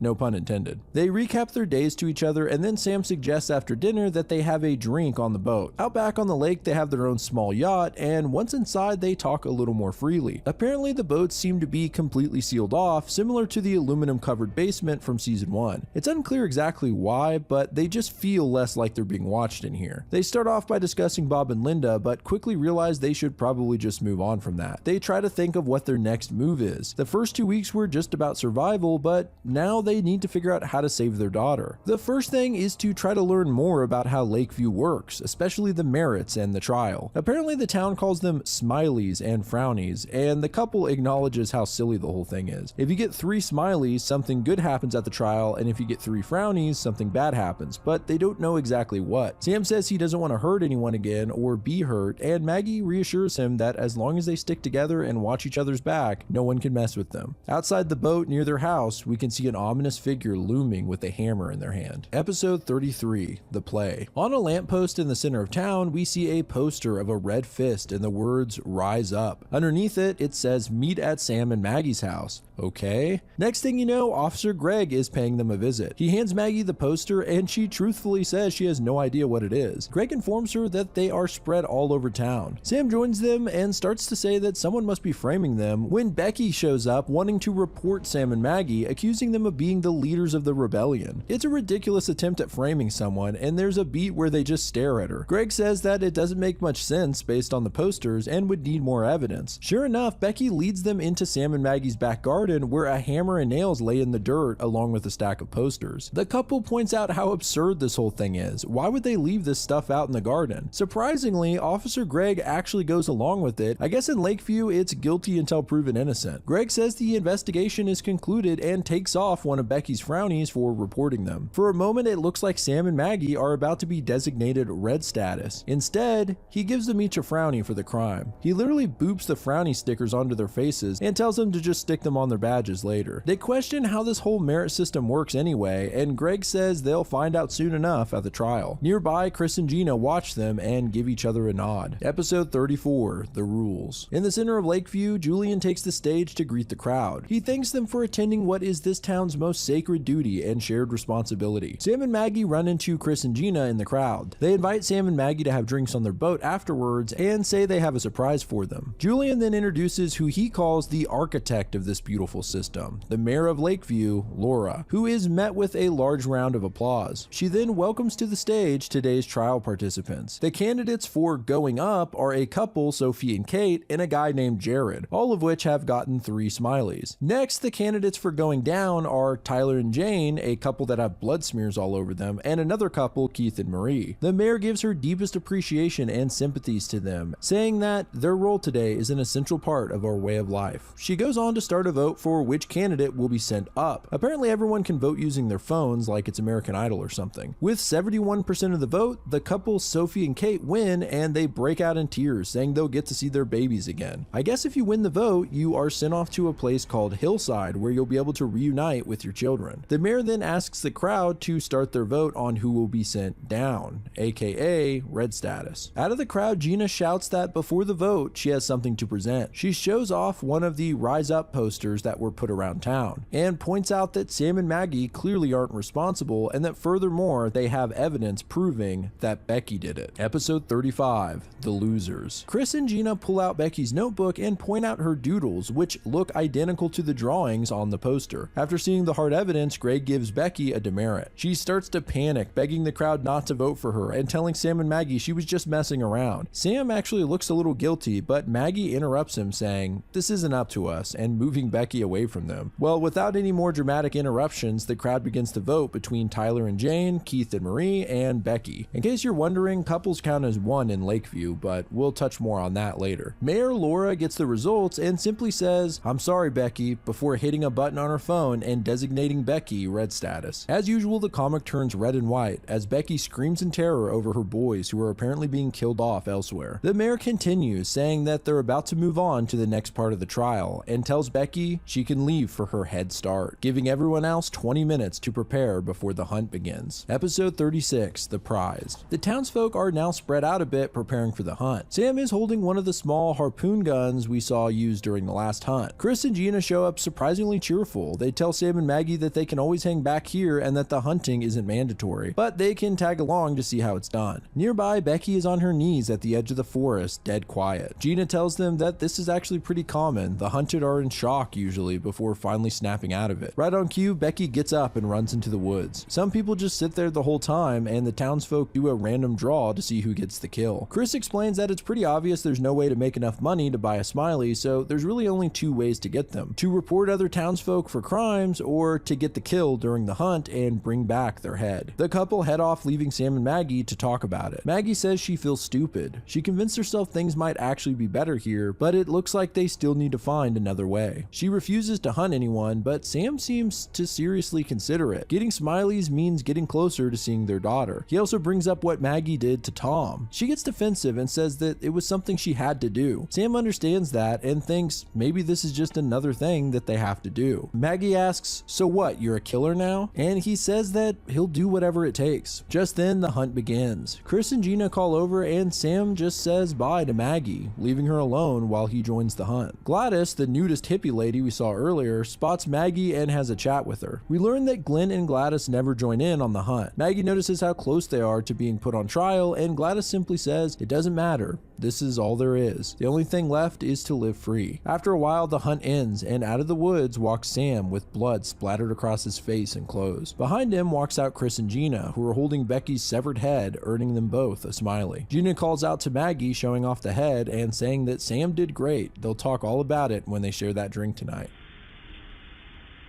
Episode 37, I Made You This. Sam and Maggie join Chris and Gina on their yacht for a drink and soak in the sun, as if they didn't just murder a person. Chris offers Sam a beer, but it's clear he's a million miles away and probably traumatized by the events of the hunt. Gina says she thinks he did great out there and to keep at it. After an uncomfortable silence, Chris pulls out a handmade vase as a gift for Sam and Maggie. This is actually what Chris does for work in town at his stall, Chris's Crafts. Gina works at the pharmacy and she mentions how everyone tries to get free sedatives from her. Anyway, Gina says time flies when you're having fun, and Sam has a harsh reaction asking if they find what they did today fun. Gina thinks it's a fair question and says they should just talk about what happened. Apparently, Becky put up quite a fight and almost did some damage to Chris and Gina, but Sam came in and held her legs down, helping them secure her head. Man, this whole season is messed up right from the get-go. Gina answers Sam's original question, saying that none of it was fun, but they just try to keep things light to make it easier. She says that before Sam can judge them, he should remember that everyone got into Lakeview by doing something terrible. And after a moment of reflection, Sam and Maggie decide, yeah, they probably shouldn't judge. Chris and Gina then invite them below deck to talk about something more secretive. They confirm that inside the boat seemed to be safe from prying eyes and ears. They mention the whole foil thing, saying, you guys figured that out, right? It took us like a year to get it. Sam and Maggie look at each other and go, oh yeah, only 6 months for us. Of course, if you remember from part 1, it was clear that it took over 3 years for them to figure it out. Anyway, Chris says that they seem like smart, capable people, and it's hard to make friends out here. Gina cuts right to the chase, saying she wants them to form an evil alliance. Episode 38, Here Boy. They say they even have their first target, Dave. You might remember Dave from earlier, the hunter who works next to Sam at the market. Chris says he's the perfect candidate for the first test of their alliance. He's single and he's got 0 stickers, so one frowny's not gonna hurt him. Sam puts a stop to the conversation right there, saying if they're gonna ally with anyone in Lakeview, it would be them, but he needs to talk this over with Maggie before they join. Chris and Gina think it's fair and decide they can meet up again tomorrow. Back at home, Maggie asks Sam if he's okay, and he says, not even a little bit. He heads upstairs alone, and Maggie decides she needs to feed Winston. She walks out to the back deck and dumps the bloody guts into the water. Soon, something just goes to town, eating it out of frame. Okay, so is the new Winston some kind of meat-eating aquatic creature like a shark or what? Somehow, out of all the mysteries in this series, this is the thing I want to know the most. Sam comes back downstairs and asks if they can talk in the boat. He thinks they should take Chris and Gina up on their offer. Even if they can't really trust them, for now, it could be a beneficial team up. Maggie's skeptical and mentions the arrow she found in the woods. She believes this may be a sign from the rebels. Sam cheekily remarks that this isn't Star Wars, there is no rebellion.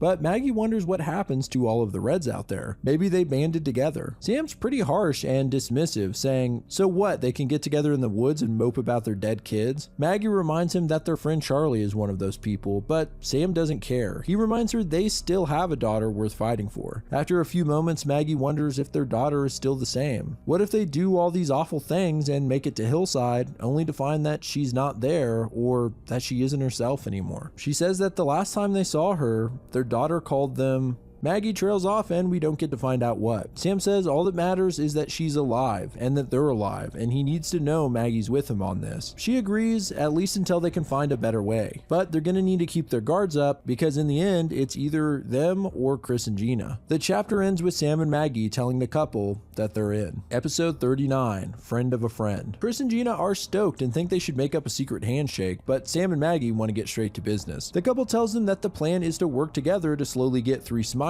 by reporting or hunting. They plan on targeting single people rather than couples because they're easier targets and couples only count as 1 smiley anyway. So they move on to the plan regarding Dave, and Gina gets way too excited. Apparently she's always wanted to do an Ocean's 11 style heist plan, and if it was a movie, she says we would see all of this happening as she describes it. Well, it's not a movie, but it is a comic, and so that's exactly how this section works. Pretty funny fourth wall break, actually. Step 1 is already done. Last week, Chris asked Dave for help moving some pottery, away, and in doing so left his fingerprints all over them. Chris then used this to make a mold, and now they have a fake Dave finger. Clever and creepy. With the finger, they can access Dave's phone using the required fingerprint. The key to all of this is Sam, who works in the stall next to Dave. Chris will come by and distract him, giving Sam the opportunity to grab his phone and hand it off to Maggie. She'll use the fake finger and, using Dave's phone, send an incriminating text to Sam. After it's sent, she'll delete it from Dave's phone. Maggie will then sneakily hand it back to Sam, who will then place it back in Dave's stall. The night before, Gina will stash some stolen pills from the pharmacy in Dave's bag, and the text will make it look like he stole them and is offering some to Sam, who will then forward the text to Officer Greg. While they wait for Greg to show up, Dave comes over to Sam and Maggie and is super nice as usual. He even offers to bring them some rabbit stew tomorrow. Makes you feel pretty bad for the guy. As they chat, Greg shows up and presents the text to Dave, then finds the medication in his bag shortly after. Unlike many of the people in the series so far, Dave doesn't really freak out. He actually seems to quietly understand what happened. Greg asks Sam and Maggie if they want to formally report it, and they stay quiet. Dave ominously chimes in, saying, "An officer just asked you guys a question. Is this really what you want?" Man, Chris and Gina really tried to play this off like they were doing the risky part by planting the drugs, but now Sam and Maggie just made an enemy, and he's a hunter at that. Episode 40, Captain Feelbad. Maggie says, "Sorry Dave, but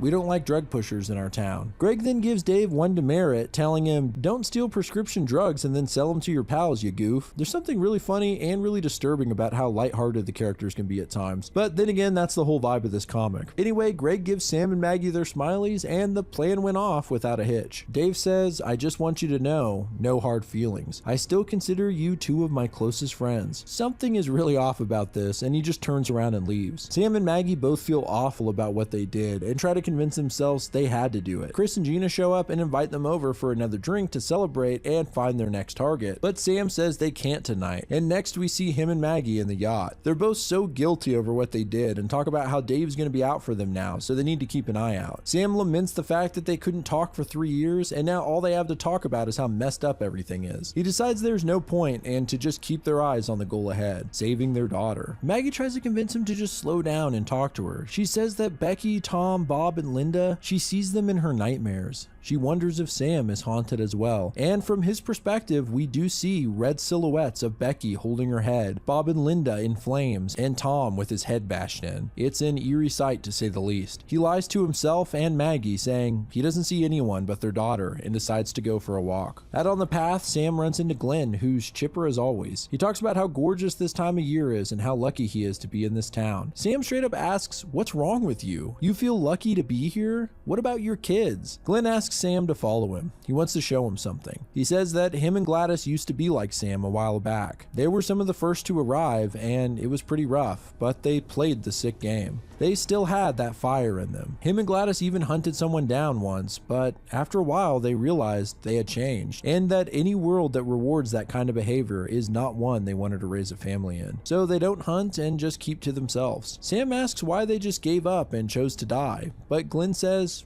they didn't.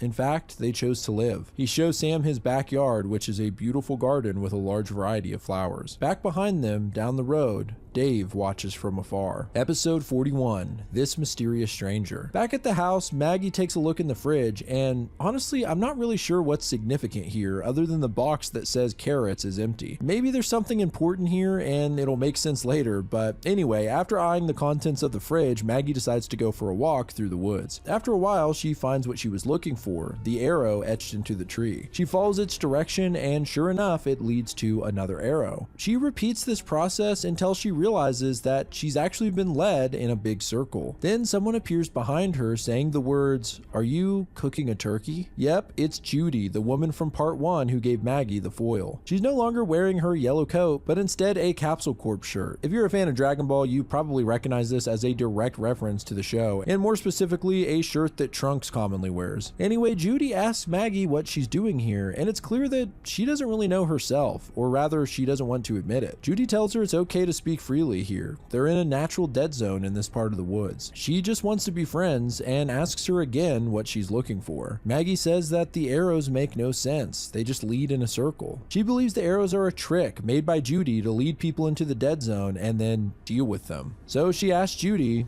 Are you gonna deal with me now? Judy says if she wanted to kill her, she would have never seen her coming. Maggie says she's not scared of her, and Judy says, well, maybe you should be. In the surrounding woods, several weapon-wielding people peek out from behind the trees. Episode 42, Third-Party Logistics. Maggie does an Arthur-style fist clench and says, go ahead, take your shot. The shadowed figures stay put, however, and Judy begins to laugh. She tells them to stand down and the figures disappear. Judy says she likes Maggie. She's stone cold, and more importantly, sees things the same way she does. She realizes that Maggie wouldn't come out here just to rat her out. Maggie wonders if this is all some sort of test to join the rebellion. Judy reminds her that she needs to return the favor for the foil and that the time has come. Maggie asks what she wants, and Judy says she noticed that she's been making herself some new friends. Before we find out what she's on about, it cuts back to the house with Maggie already returning home. She hears some noises coming from the back garden. Sam is covered in dirt and hard at work, ready to expand the garden, hoping that next year's crop will be 10 times bigger, and he starts rambling about everything he wants to do. Maggie can tell something is off and asks him what happened on his walk. He says he just needed to clear his mind and shoots the question back her way, asking her why she's acting so weird. He says she could help him if she wants and that he's planning to plant some fruit trees. Maybe in 5-10 years they'll be able to make some fruit pies. This completely disarms Maggie. 10 years? Does he really think they're gonna be here that long? After an awkward pause, he just shrugs the question off and says, fine, don't help me. But Maggie says they need to have a talk about Star Wars. I love that Sam's offhand comment earlier is now code word for the rebellion. Episode 43, Where You're Going. In the boat, Maggie starts by telling Sam the entire backstory of how she met Judy after looking for foil. Sam points out that technically if it wasn't for Judy, they wouldn't be alive right now. They never would have gotten the foil and Bob and Linda would be here instead. Maggie continues telling him what happened and we see a flashback of Judy asking her to bring her some materials. Something Maggie points out is extremely risky and asks what the point of the rebels really is. What's the big plan? Judy simply says that if Maggie joins her, they're gonna save the world. Back in the present, Sam thinks it all sounds crazy, but Maggie asks if it's any crazier than planting trees and planning to be here for years. She then asks again what happened while he was out on his walk, and he finally opens up. He and Glenn talked a bit, played some chess, and looked through the garden. Glenn told him something that resonated with him, that this is all there is. Maggie's actually a little pissed off because she said the exact same thing to Sam earlier, but now that Glenn says it, he suddenly has a big reaction. She's starting to feel like Sam doesn't trust her, and shockingly, he actually says that he doesn't. He points out that her killing Tom was a huge risk, and just because it paid off doesn't mean it will again. If she messes up, they could die. Maggie just thinks they should explore all options here. It could be that Glenn and Gladys are right and that there is no point in fighting, but it could be that Judy is right and that there's a way to stop all of it. But either way, she needs Sam. She admits that she has been a risk, but she needs to see if Judy is legit because it might be the only way to save their daughter. So Sam can either help her or not, but it wasn't an accident that they got this far. It's because they worked together. She asks him point blank, "Are you with me or not?"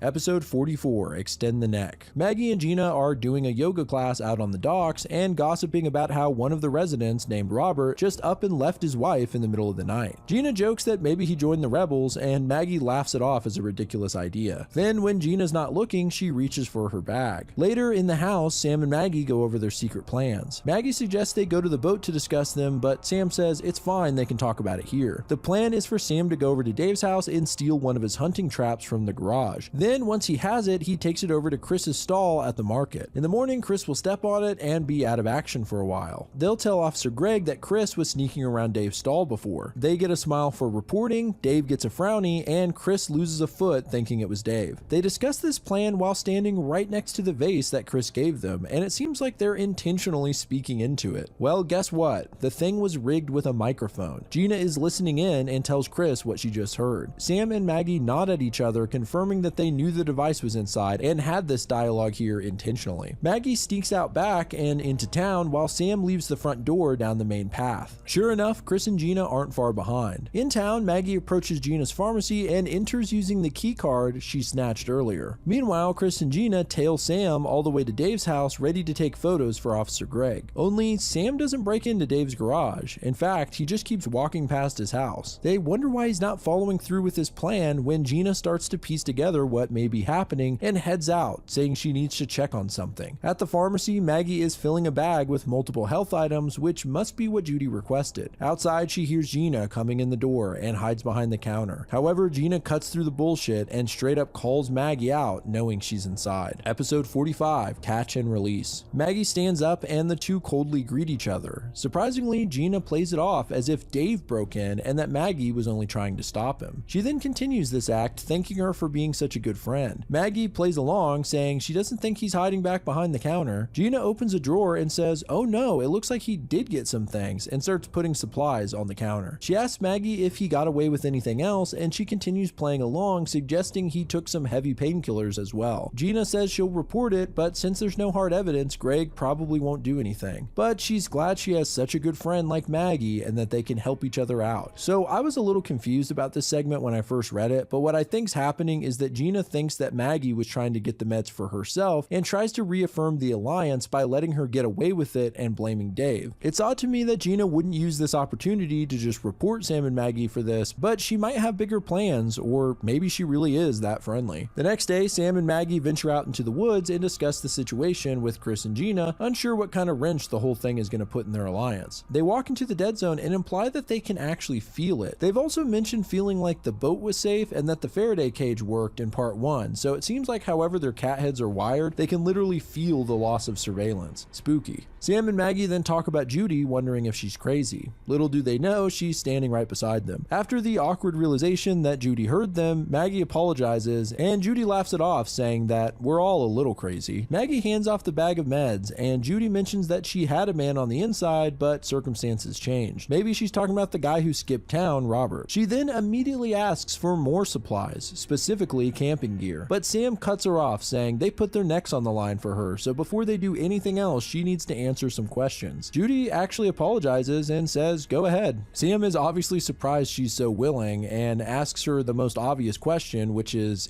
there really a rebellion? Judy readily answers, saying, yep, there's about 50 of them, and if you follow the arrows on the trees in the opposite direction, eventually you'll see an old ranger station, which is their current base. Sam is speechless because of the fact that he just got such a straight answer. Judy says that there's still a lot she can't say or trust them with, which leads back to the mission at hand. She asks them how they feel about hunting. Episode 46, Connective Tissue. Judy gives them the next mission. During the next trial hunt, they're going to try and get to the Reds first and tell them about the arrows, hopefully leading them to safety with the rebels as new recruits. She also tells them to buy 2 plants, a sunflower and cactus. If they need to get in touch, put the sunflower on the porch, and if they need to warn the rebels to stay away, put out the cactus. Sam then bluntly asks why they should side with Judy as opposed to saving their daughter. Judy says that's easy. There's no outcome where they save their daughter in the system. It's a sick game and it doesn't end in Lakeview. The rebels aren't here to play. They're here to flip the table and not only save their daughter, but to save everyone. 2 weeks later, Chris and Gina are talking in their boat about Sam and Maggie. How they act nice, but every time they try to initiate the next move for the alliance, they just dip out or brush it off. Chris asks Gina again if there was anything weird that night at the pharmacy, and Gina actually covers for Maggie, saying that there was no one there. Then someone knocks at the door and it's Dave. Apparently they have a meeting planned. They ask how he's been and he says that he actually caught a deer yesterday, but since they can't use real guns, he didn't fully kill it with his arrow and had to saw its windpipe with a knife. Okay, this is a guy you don't want as an enemy. They then discuss a plan. Dave says in war, what you want to do is chip away at the strongest foes psychologically by taking out small fry to get them scared and wait for them to mess up. He then pulls out a watch with a whale design. Elsewhere, we see Glenn asking Gladys if she's seen his watch. He talks about how much he hates trial days, but says that it's not fair if they don't go and participate like everyone else. On a sadder note, he asks her if she thinks their kids would understand why they aren't coming for them. Gladys says that she can only hope that they know that Glenn and her love them and that one day they might forget. At the city hall, Mayor Laura is visited by Officer Greg. Apparently he has some new information about Tom's death. They got the analysis back on the hammer and found some fingerprints that belong to Sam and Maggie. Episode 47, That Lonely You. Well, by now it's clear that the trials take place every couple of weeks, and Julian once again takes the stage at the center of town, and in his creepishly positive attitude, he gives a weird speech about how lucky their place is in the cosmos. Then of course he hands it over to the mayor, who goes into a long speech. In the crowd, Sam and Maggie don't see Chris and Gina anywhere, which is kind of concerning. Sam and Maggie start to argue. I guess Maggie was the one who decided to put some space between them and the couple, but Sam says they should have kept them close so they knew what they were planning. It's clear that Sam and Maggie's relationship is pretty rocky since they've gotten to Lakeview. They're then interrupted by Glenn and Gladys. They catch up a bit, and Glenn asks if either of them has seen his good watch with the whale on it. He stopped by Sam's stall yesterday and thought maybe he dropped it. Sam and Maggie exchange a concerned look, and then the mayor begins to announce those going up and going down. There's actually only one person going up and one going down, so the mayor says that the trial is simply a formality, but they'll vote anyway. Before it begins, however, Gina and Chris show up and interrupt the trial, saying that they have intel that someone here is planning to blow everyone up with a bomb. They show Officer Greg to some nearby bushes where he finds the bomb. It's obviously non-functional and just put there for show, but we all know by now that Greg doesn't give a shit as long as it looks like evidence. In the center of it is Glenn's whale watch. Knowing what this means, Glenn and Gladys begin to accept their fate. They're actually quite calm about the whole thing, realizing that this would happen eventually and making peace with it. Greg gives them their demerits and tries to move them onto the stage, and they just straight up tell him to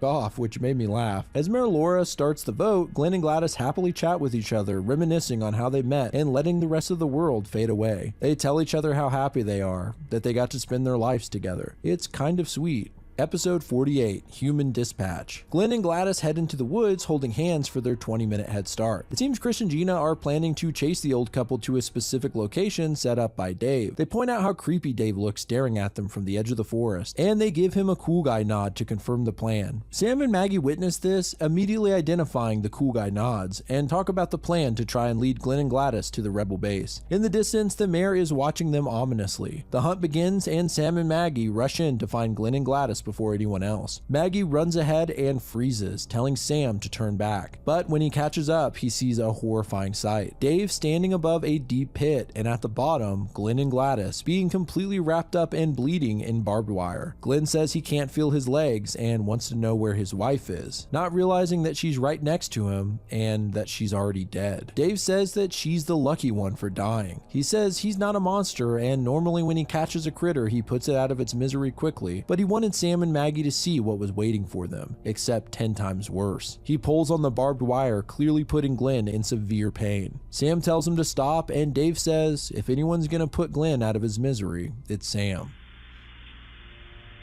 Episode 49, A Good Person. Dave just walks away saying, well, I'll leave you kids to your fun. Sam doesn't know what to do, Maggie's quiet, and Glenn is sobbing over his dead wife. Finally, Maggie says that they should just walk away. She can't deal with this. Sam is pissed. Now she wants to walk away? Glenn speaks out to them, begging them to end his suffering. Maggie just says, I'm sorry, Sam, but it's your turn. That's her choice, and she walks away. Glenn cries out again to Sam, telling him he thinks they would have been good friends, and as his friend, to please make the suffering stop. Sam is taken hold of by a memory. His daughter is sick with a sore throat and begs Sam to make it go away. He says there are some things that daddies can't fix. The fact that he can't make his daughter better actually makes him emotional, and his daughter tells him it's okay, she knows he'll always try his best. Snapping back to the present, Sam picks up the nearby harpoon gun, and we hear the sickening sound of an arrow going through Glenn's head. Sam was forced to kill one of the only good people in this whole society. In the dead zone of the woods, Chris and Gina meet up with Dave. He tells them that Sam and Maggie will be easy pickings now. They'll start to make mistakes. Chris says, remind us not to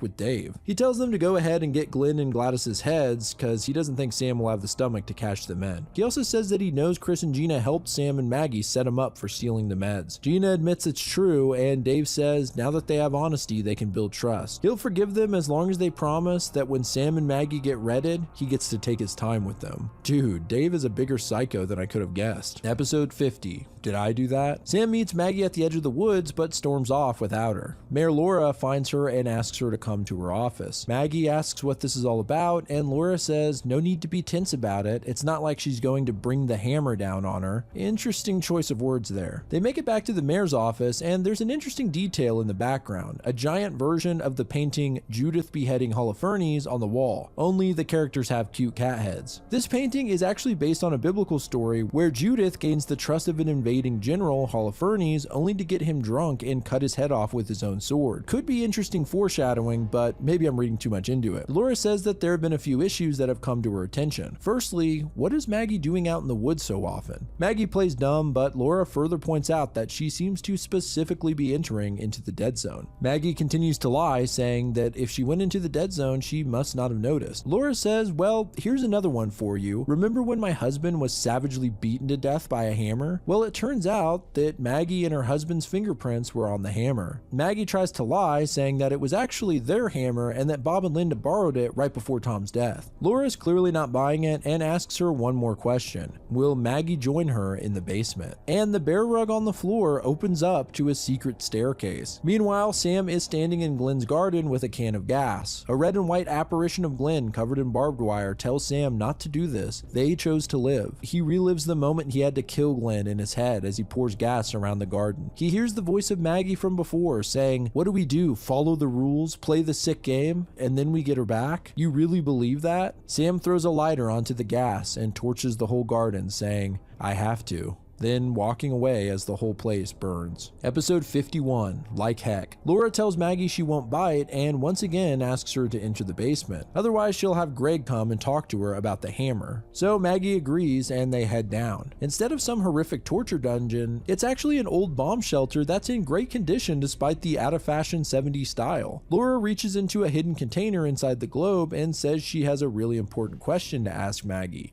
Neat or on the rocks? Yep, she has a bottle of liquor, and in a shocking twist, we cut ahead to the two ladies drinking and smoking cigarettes together. They're swapping stories about their childhoods like they're best friends and getting drunk. Of all the twists in this comic, this one really caught me off guard. Maggie asks her why she's being so nice when she barely knows her, and Laura admits that she doesn't really know anyone, but she does know what Maggie's really up to in the woods. She knows the rebels are out there and that Maggie has something to do with them. Laura then talks about the origin of the town. Before it all went to hell, she was a pastor and Tom was a sheriff in a little town a few hours north of Lakeview. They lived a happy and peaceful life with their boys until everything went to shit. The government then put them on a fast track to seeing their kids again, but required Laura to denounce everything and burn down her church. They were then taken to Lakeview and Laura was made part of a council. The town's mayor at the time was an evil man named Elijah who abused his power and threatened to red status women if they didn't sleep with him. A real scumbag. So one night Laura snuck into his room and murdered him. Episode 52, For Our Sins. With Elijah out of the way, Laura took on the role of mayor with Julian backing her up. She was still forced to send people up and down every 2 weeks or she'd be redded herself. Someone from the government came and told them as long as they kept sending good citizens up and bad citizens down, they didn't care what the method was. Maggie stops the story here, surprised. She thought that Laura was the government, but Laura says not at all. In fact, the woman they sent to talk to them seemed like she was in the same boat as the rest of us. Unfortunately, even Laura doesn't know who's at the top or why they're doing all of this. She and Julian tried to talk the government representative into getting rid of the hunt, but she said they still needed to do it to reward the other citizens for their community service. They did, however, convince her to let them have a head start of 20 minutes. It seems like Laura actually wants all of this to end as well, but has to try and work within the system. The head start was actually her way of trying to help the Reds get to the rebels before they're killed. We also learned that she's not eligible to go to Hillside as the mayor, meaning she'll never get to see her boys again, but she believes the sacrifice is worth it to try and fight to improve things from her position. She asks Maggie about meeting with the rebels again. She says that she sees a fire in Maggie's eyes and that Tom must have seen it too as she bashed his head in. Episode 53, The Nameless Monster. Right when we think Laura's finally gonna get revenge on Maggie for her husband, she just says, it's okay.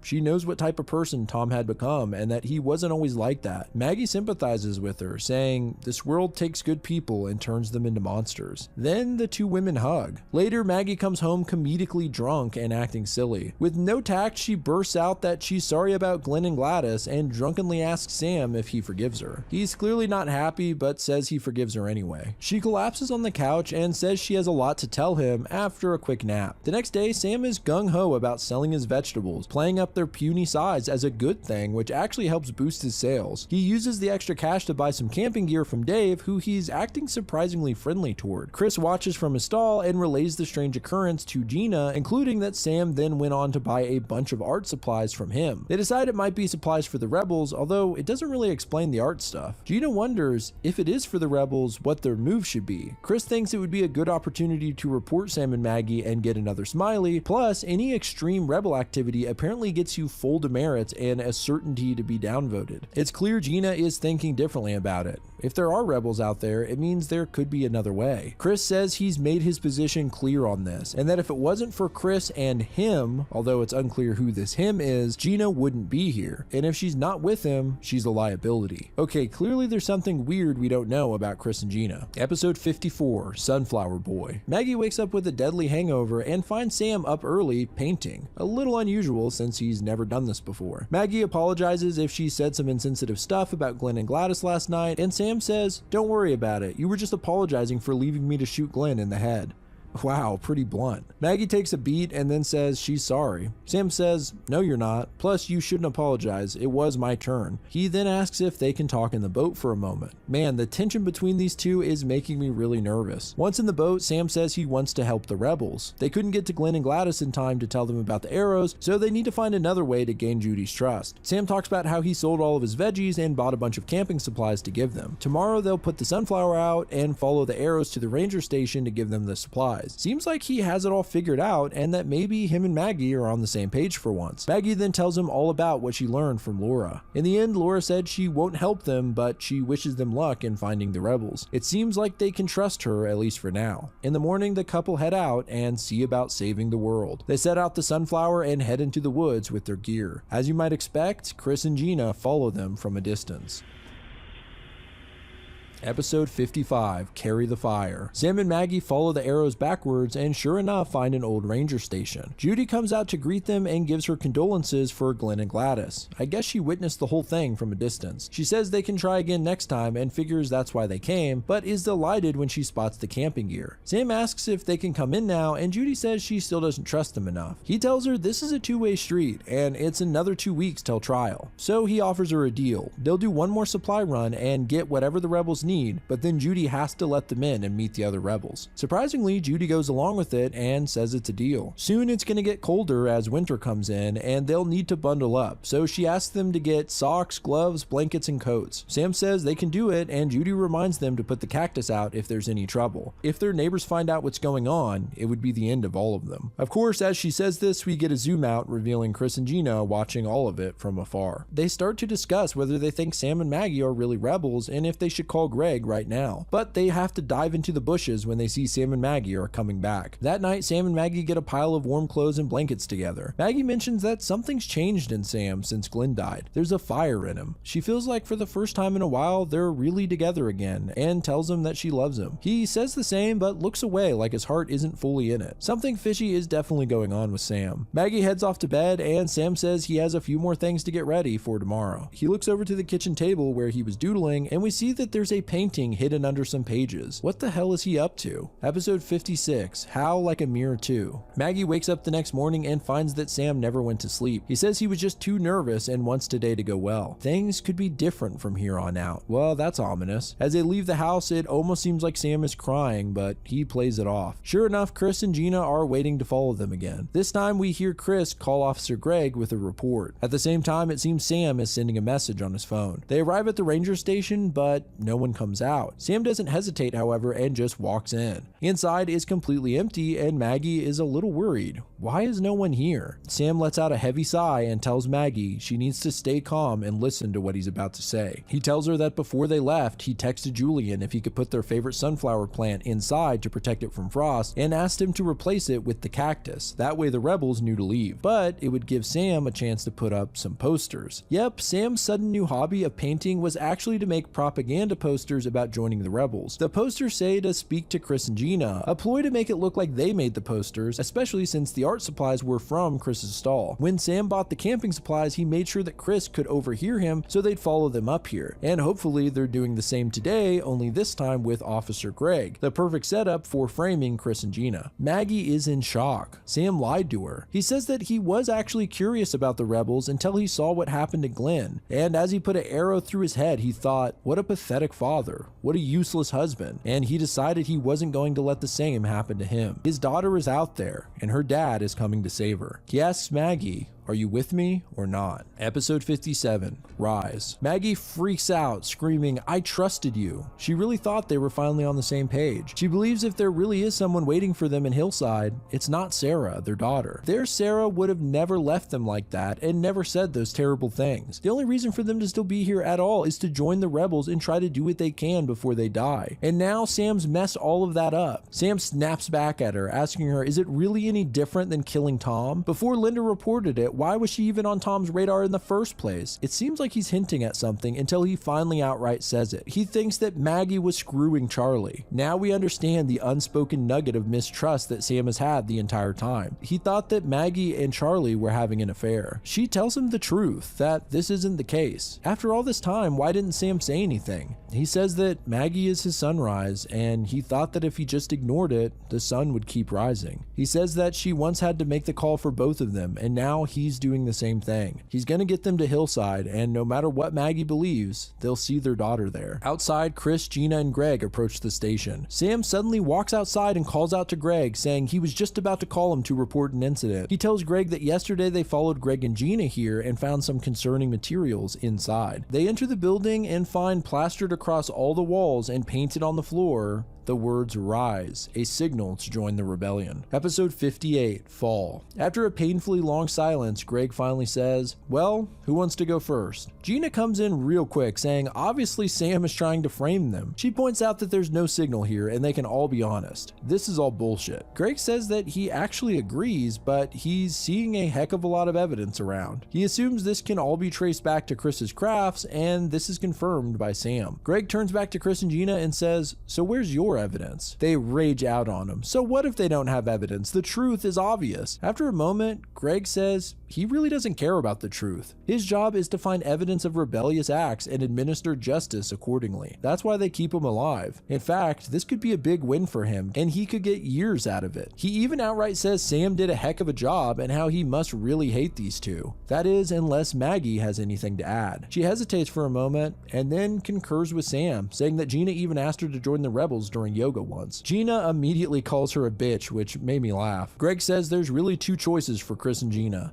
They can accept the consequences of rebel activity, giving them an instant 3 frownies, and they'll likely be voted down to red status. Or they can just leave right now, maybe join the rebels for real, but they'll be turned red status remotely. So it's a real lose-lose situation. Chris does not like the sound of option 2 and says they'll go back with Greg to the protest of Gina. There's a bit of tension, and then Gina asks Greg, what if just one of them leaves? Greg says that the one who leaves would be put down as a missing person and be redded as a precaution, but as long as the other parent stays, it won't be full red status for the couple and their kid would live. Okay, so we're really learning the nitty-gritty of this messed up system. Hearing this, Gina straight up tells Chris goodbye and says there's no reason for her to stick around anymore. Even Maggie's in disbelief, asking, what about your kids? Then, to everyone's shock, she reveals she never had any kids. Apparently Gina and Chris are both gay. They're just friends and they only pretended to be a couple so that they wouldn't kill Gina. So this confirms that childless people are basically killed off in this system since they can't be controlled by threatening their children. Sam and Maggie are both still floored at the revelation. Gina says, thanks for everything, Chris, but also f you turn into a real dick. Another line that made me laugh. Then she walks out of the station saying, have a nice rest of your life. Episode 59, What Was? As they walk away, Sam is glad the plan went off without a hitch. Chris is in jail, Gina ran away, and they now have 2 merits, getting that much closer to seeing their daughter in Hillside. He looks back and realizes that Maggie stopped dead in her tracks. She coldly says, maybe we shouldn't be together, and that she can't do this anymore. Sam defends himself, saying all he did was make some posters. I mean, she beat a cop to death with a hammer. She screams at him, all you did was ruin our only chance at saving the world. Sam says that that's all a lie, and Maggie tells him the real lie is back there in the neighborhood, or Lakeview, or Hillside. She's tired of this argument and hoping that Sam will change. Instead of working together, Sam just undermined everything she's trying to do. She says again that maybe they should go separate ways. Sam reminds her that he's her husband and that she barely knows Judy and hasn't even met the other rebels. He gets even more heated, asking her what the big plan is, because from where he's sitting, the rebels look like a bunch of no-plan, childless nobodies out in the woods who would be better off dead. He has a real plan, and he's her real husband, really asking her to save their real daughter. After a moment,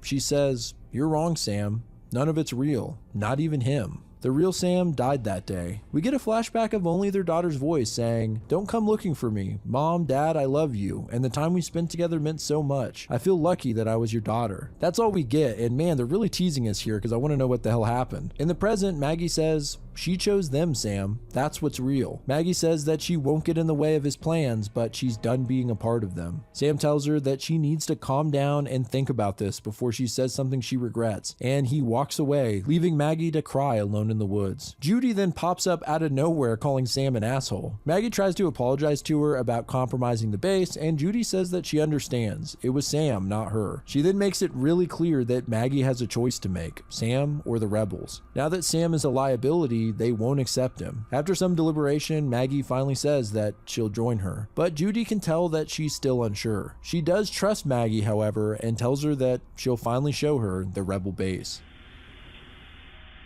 Episode 60, What Will Be? Well, here we are, folks, the final episode of Season 2. Judy leads Maggie to an old railway museum. Apparently there was once a whole mining town here, and Lakeview was built as an upper-class town for the mine bosses to live in until the mine collapsed and shut down. They made the museum to honor the workers, but turned Lakeview into a resort town for the rich. They enter the gift shop, and Judy admits that she may have exaggerated the rebels' numbers. We see a group of 4. Nicole, who's missing an eye on her mask, and her husband Tim, who's missing both eyes. Then there's a nervous guy named Hormel whose facial features are mismatched. His mouth is swapped for his eye. Finally, there's someone they refer to as Please Hold, who is actually a child. The only one we've seen this whole series. The kid is holding 2 hatchets and wearing white overalls, and the only thing they say is, "Please hold." So no one has any idea of their backstory. Judy says there used to be more of them, but they had some losses, and that there are 7 of them total now. Nicole and Tim were from a town not unlike Lakeview, but much worse since their leader had the whole town doing forced labor. Nicole stole some bread since they were starving, and when the leader found out, he took Tim's eyes and one of Nicole's. In the end, the town was considered a failed project and everyone was redded. Hormel's backstory is much simpler. When they gave everyone the masks, his was a misprint. This alone caused him to be redded. That's pretty messed up. Maggie tries to talk to Please Hold, but they just stay silent. Judy says they found the kid drenched in blood in the woods trying to eat pine cones. Weirdly, the bloodstains just faded over time. Nicole calls Judy an angel who saved all of them, along with someone named Horace and another person that Judy wants to keep secret. She takes Maggie out back to see the tracks when suddenly a voice greets her. Up on a train is none other than Charlie. His mask is sewn up and he looks to be in pretty good shape. He says he has a question for Maggie because he forgot. Does she like trains?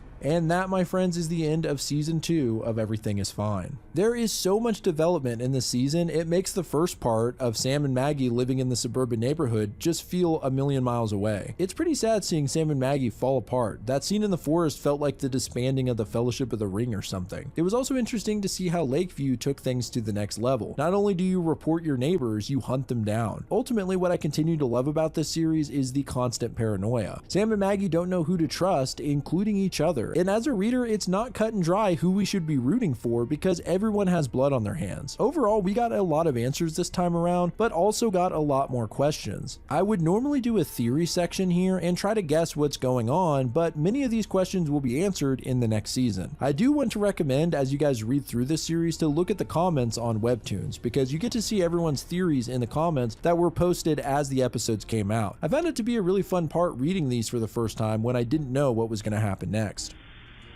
Shout out to Kill Me Katie as always for the intro and outro music, which is likely playing right now. And if you want to see your art at the end of my videos, email me with a social media handle or name at the address below. But I appreciate you guys watching at all. This is Grief speaking. Goodbye, friends. From